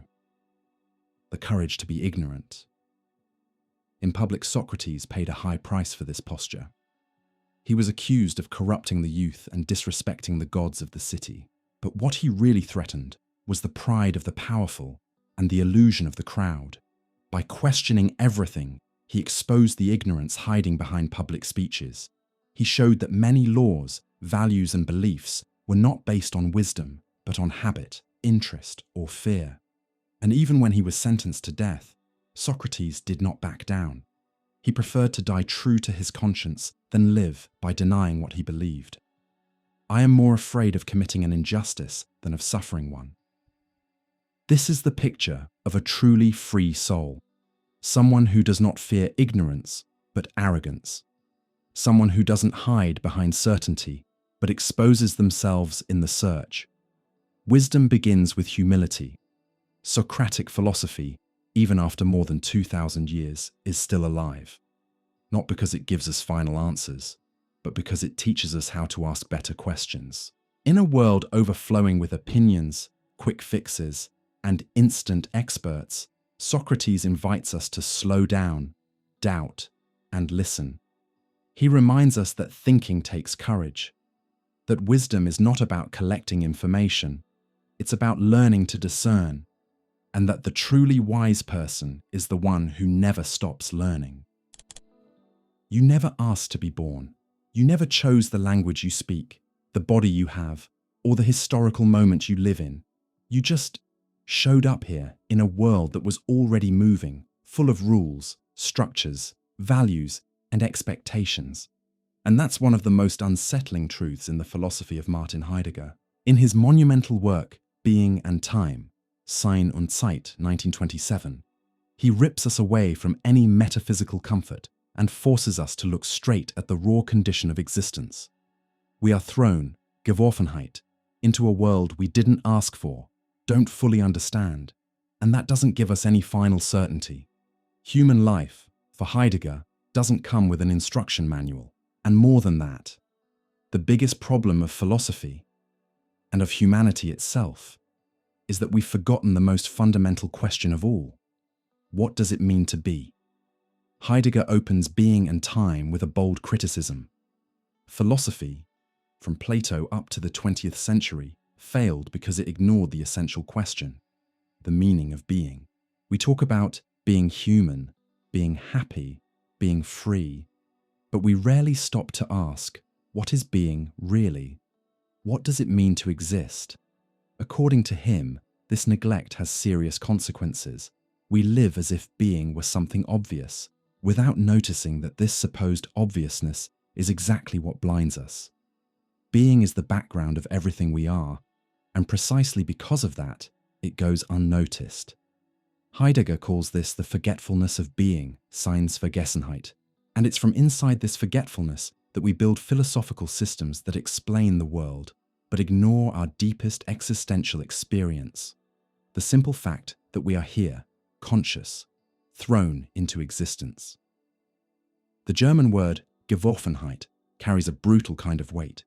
Usually translated as thrownness or facticity, it expresses the idea that we did not choose to exist. We were simply placed into the world, like someone tossed into the middle of a game without knowing the rules, the goal, or how much time is left. Heidegger calls the human being Dasein, being there, or being here. It's the kind of being that is aware of its own existence and asks, who am I, here now in this world I didn't create?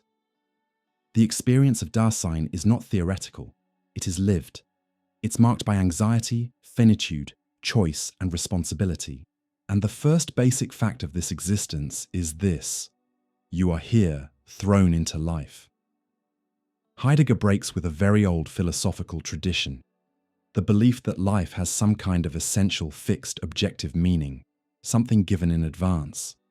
For him, that's a comforting illusion. The truth is much more uncomfortable. There is no essence that comes before existence. Human life is not a finished product. It's always open, under construction, unfinished. And that means there is no destiny waiting for you. There is no final, ready-made answer to who you are or who you should be. Each person has to face the emptiness of existence and decide what to do with it. This view echoes strongly in later existentialism, especially in Jean-Paul Sartre, who would say, existence precedes essence. Sartre was deeply influenced by Heidegger. Heidegger shows that there is a very special and very uncomfortable state in which we can see the truth of our condition: anxiety. Unlike fear, which has a clear object, you're afraid of losing your job, getting sick, being rejected. Anxiety has no precise object. It's a vague feeling, and you don't really know where it comes from or what exactly it's about. Why is that important? Because in anxiety, everything familiar loses its meaning. Routines feel empty. Goals lose their color. The world feels strange, as if it suddenly revealed that there are no guarantees. In that anxiety, Dasein sees itself naked in front of existence, no distractions, no masks. In that moment, the person can see that they are alone in front of their own choices. Living authentically for Heidegger, most people live in the mode of the impersonal they, das Man. People say, everyone does it. That's just how life is. This way of living makes us follow social patterns by inertia, without really questioning them. To live like that is to live inauthentically. Authenticity is not a pose. It's the act of owning your existence as your responsibility.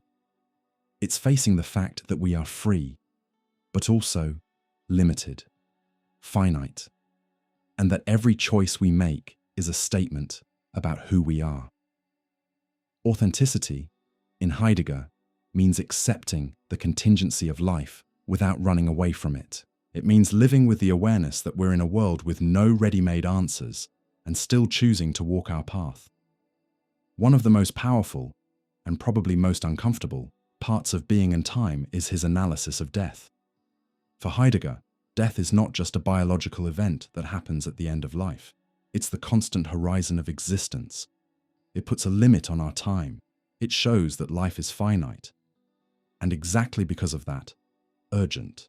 Death is the possibility of the impossibility, the possibility that cancels all other possibilities. It reminds us that all the other possibilities, loving, creating, fighting, thinking, are temporary.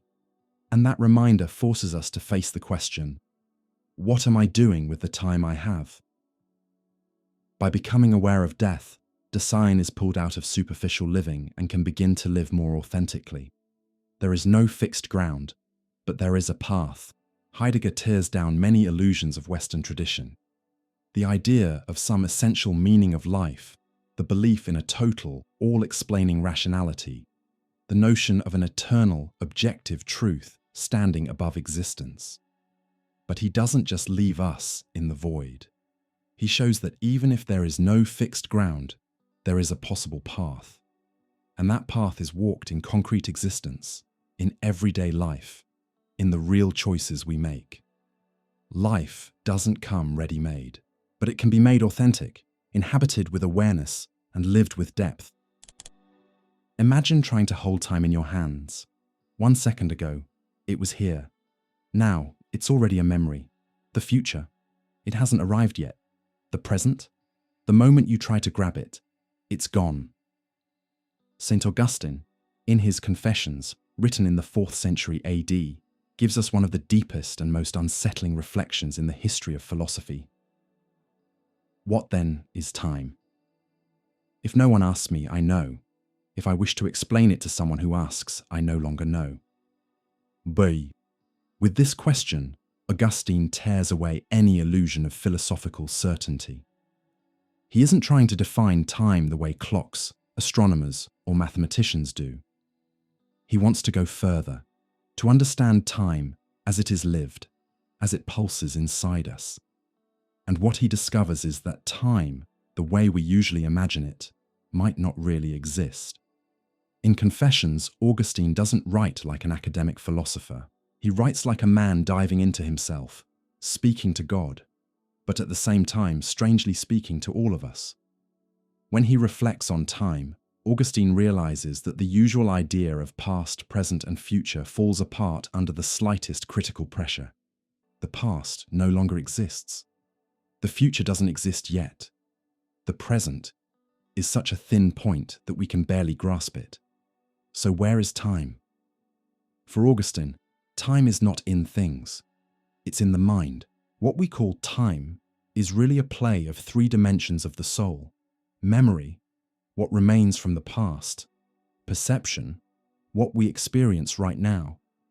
Expectation, what we project into the future. There are, therefore, 3 times. The present of past things, memory. The present of present things, vision. and the present of future things, expectation. Time, then, is not a continuous line outside of us. It's a psychological structure, a way our consciousness organizes experience. Augustine spends a long time thinking about the now, the present moment. He asks, does the present really exist? Because if the present has any duration at all, it's already partly past. And if it has no duration whatsoever, how can we call it time? It's a paradox. The present is the only time that truly exists, but it's so unstable, it slips away the moment we look at it. This isn't just a philosophical puzzle. It's deeply existential. We spend our lives chasing a time that is never fully in our hands. Life feels like a string of moments we barely manage to touch. And here's the really unsettling part. We only become aware of time because we sense it slipping away. And as we notice it slipping, we feel loss. Augustine was, above all, a man of faith. And his philosophy of time is directly tied to his vision of God. For him, God is not in time. God is eternal. Eternity, here, is not just a lot of time or time without end. It's the total absence of time. It is pure now, a being that simply is, without past or future. Time, then, is a mark of the creature, not the creator. It comes into being with the world, with movement, with change. This creates a brutal contrast. God lives in unchanging eternity. We live in impermanence. And it's in this gap that human anxiety takes root. We live under time, but we long for eternity. We know everything passes, but we crave what doesn't change. Augustine's insight anticipates much of what later thinkers would explore centuries afterward. Philosophers like Bergson, Husserl, and Heidegger. The time we really live in isn't clock time. It's psychological time. It's the time that seems to speed up when we're happy and drag when we're in pain. It's the time we feel in memory, in longing, in regret, in hope. Augustine was one of the first to realize that we live trapped between two ghosts, what we remember and what we expect, and that, in this sense, the present is almost always sacrificed. We spend most of our lives replaying the past or anticipating the future, but we rarely inhabit the now. Augustine reaches a bold conclusion. It is not time that passes. We are the ones who pass in time. Time is not something fixed, external, and absolute. It's something shaped by the experience of the soul. It's our perception that builds the sense of before, during, and after. That means time, as we feel it, is not objective. It shifts with our state of mind, with the depth of our attention, with the emotions running through us. This idea is incredibly freeing, and also disturbing. Freeing because it shows we can inhabit time in different ways. Disturbing because it suggests that the reality of time might be more of a functional illusion than a solid fact. Augustine's philosophy of time is not just abstract theory. It comes from a very real uneasiness, the fragility of existence. We feel time passing because we know life is finite. Time is the rhythm of our mortality. And the more aware of that we become, the clearer it is that we don't control time. We can mark the hours, but we can't delay them. We can look at the clock, but we can't stop the hands from moving. This throws us into a deep dilemma. How do we live fully knowing everything slips away? How do we find meaning in a life marked by transience? Augustine's answer is, we won't find meaning in time, only beyond it. For Augustine, there is only one way to reconcile the soul with time, by turning toward eternity. Eternity not as endless time, but as pure presence, fullness of being. God, for him, is that timeless place where everything simply is, where there is no loss, no future, no fear of death. This search for a redeemed time runs through all of Augustine's spirituality, and even if you don't share his faith, the intuition is still powerful. Maybe time isn't really what we measure. Maybe time is what we feel and what we're missing. And maybe we only become truly human when we stop running from time and start actually inhabiting it. At some point in your life, someone told you, this is the truth. And you believed it. Maybe it was a teacher, a doctor, a religious authority, someone you trusted. Truth felt solid, almost sacred. But what Michel Foucault reveals is deeply unsettling. Truth is produced by systems of power. What we call truth, the kind that guides our choices, regulates behavior, shapes laws, and judges what is deviant, is not discovered like a hidden treasure at the bottom of reality. It is produced, shaped by discourses, social practices, institutions, and historical forces. There is no neutral essence of truth. There is only what, in a given time and place, has been made to look like truth. Foucault isn't interested in eternal or universal truths. His view is clinical and historical. He wants to understand how certain ideas came to be accepted as true, and what structures of power were needed for that to happen. In Discipline and Punish, for example, he analyzes the rise of the modern prison. It's not just about changing the method of punishment, from public torture to quiet discipline. What's at stake is a new way of producing truth about the individual. The prison, the school, the hospital, the barracks, all of these are spaces where people are watched, measured, and recorded, and where a certain kind of subject is manufactured: normal, controlled, productive, obedient. Foucault calls this a disciplinary society, and in it, knowledge and power walk hand in hand. Who knows, controls. Who controls defines what is true. Who decides what's normal. Think for a moment about everything you consider natural. What is right and wrong? What is madness and sanity? What is masculine or feminine? What it means to be healthy? What counts as a crime? What a decent life looks like? Foucault would say, none of this is natural. These are historical constructions that only seem obvious because they've been institutionalized as truth. Medicine, psychology, religion, law, politics, all of these fields produce discourses that shape how we see the world and ourselves. And the most subtle part, this production of truth doesn't usually happen through raw force. It works through repetition, language, exams, manuals, tests, statistics, diagnoses. It's an invisible network that tells you, this is what you are. And the person, instead of resisting, internalizes it. They believe it. One of Foucault's most disturbing insights is that we are not the fully autonomous authors of our own thinking. When we speak, think, or act, we do so inside a system of discourses that was already there before us. Our language, our concepts, our judgments, all of them are deeply marked by a social, historical, and political context. In other words, we're not just users of language, we're shaped by it. You may think you're expressing your own truth, but you might just be repeating a discourse that existed long before you were born. There is no neutrality. There is no purity. The truth you defend might be serving something much bigger than you realize. A regime of power that works precisely through the belief in truth.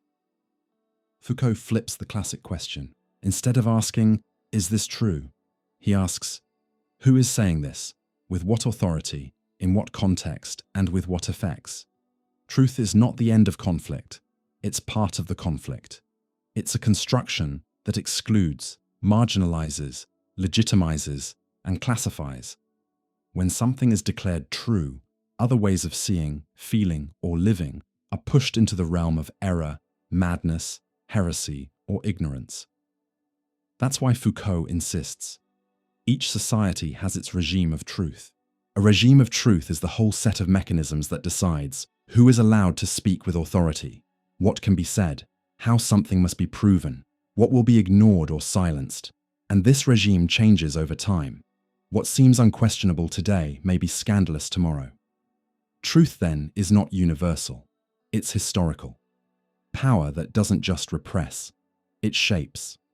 When we think of power, we usually imagine repression, violence, bans. But Foucault shows us a much more subtle power. The power that watches, measures, examines, and records. This is modern power. Not the power that destroys the body, but the one that shapes the soul. School, for example, is not just a place to learn. It's a space of constant observation. Tests, report cards, attendance, evaluations, grades. All of this helps build an image of you, a record, a profile, an identity. This kind of control is more effective than punishment because you start to watch yourself. You want to be normal.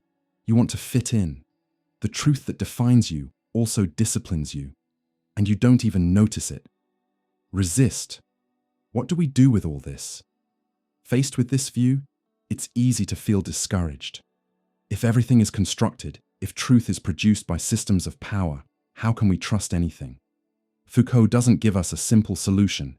He doesn't believe in utopias, but he does believe in the possibility of resistance. And that resistance begins when we realize that the truths that govern us were made. From there, we can start to question. We can create new ways of living, thinking, and existing.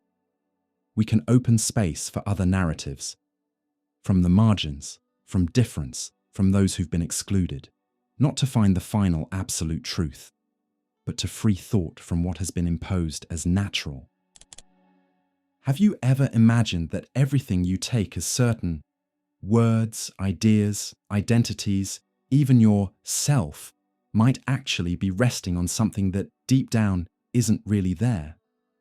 That's one of the boldest claims made by the French philosopher Jacques Derrida. In his book of Grammatology, he gives us a view of the world that seems to dismantle the very structure of Western thinking. There is no ultimate foundation. There is no fixed point, no pure essence, no total presence. What we really have are traces, differences, absences, and it's exactly that which holds up what we call meaning. For thousands of years, philosophy has searched for an absolute starting point. Plato went after the world of ideas. Aristotle tried to ground the logic of being. Descartes thought he found certainty in "I think." Kant trusted the categories of reason. All of them, in one way or another, were looking for solid ground, a fixed principle on which the whole building of knowledge could rest. But Derrida invites us to look again, and what he sees is unsettling. That ground never really existed. The center was always a necessary illusion. What he means is this: what we call truth, essence, or presence, is not a real starting point, but a construction, an effect, a desire. Western philosophy, he says, is obsessed with this desire for a center. And that obsession appears mainly in one habit: trying to reduce everything to presence. In the Western tradition, there's a very common and rarely questioned idea that the real meaning of something is present, accessible, visible, pure. Speech is privileged because people think that, when we speak, the subject is right there, present together with the meaning. But Derrida breaks with that. He shows that this presence is never complete. Every word carries the absence of other words. Every bit of speech depends on systems of meaning that are outside that present moment. Even when you're standing in front of someone, hearing their voice, there's distance between what is said, what they meant to say, and what is actually understood. There is always difference and displacement. The truth is, no word says it all. No presence is complete. To show this play between absence and presence, Derrida creates a revolutionary concept: difference. It's not a typo, it's intentional. It's a French word he invented that brings together two meanings: to differ, to be different; to defer, to postpone. In other words, meaning exists only because it is different from other meanings, and because it never appears fully all at once. It's always being postponed. This means that every attempt to define something is incomplete. You can try to explain what love, freedom, or justice is, but you'll always use other words that are also open, unstable, and full of interpretations. Nothing has a final closed meaning. What we call meaning is always in motion, in relation, in transit. Another powerful reversal Derrida proposes is about writing. For centuries, writing was seen as secondary to speech. Speech was alive, spontaneous, authentic. Writing was just a trace, a record, a cold copy. But Derrida says the opposite. It's exactly in writing that we see the truth of language, because writing is the act of recording absence. We write for people who aren't here, for an unknown future, for someone who might never read us. In writing, language shows how it really works. There is no full presence. Meaning is always displaced. The text never gives everything. And if this is true for language, it's also true for thought, for the subject, and for reality itself. The search for an ultimate foundation is really the search for a pure beginning, a starting point where everything would finally make sense. But Derrida shows that this is impossible, because every beginning already carries traces of what came before, and that trace is never neutral.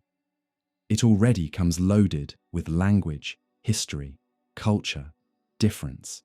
Even a baby, when born, doesn't arrive in the world from zero. They enter a universe full of symbols, names, and norms. In other words, there is no innocent origin. What we call a beginning is already, in itself, a repetition of something earlier, and so on, endlessly. This idea blows up the notion of a fixed starting point. Every origin is already contaminated. Every presence is secretly a postponed absence. And what if nothing is totally true? Here's where things get more uncomfortable and more freeing. If there is no stable center, if everything is language in flux, if meaning is never finished, then how can we trust any truth? Derrida is not inviting us into pure nihilism. He's not saying nothing is real. What he's saying is more subtle and maybe even more disturbing. No truth is absolute. Every truth is built, situated, temporary.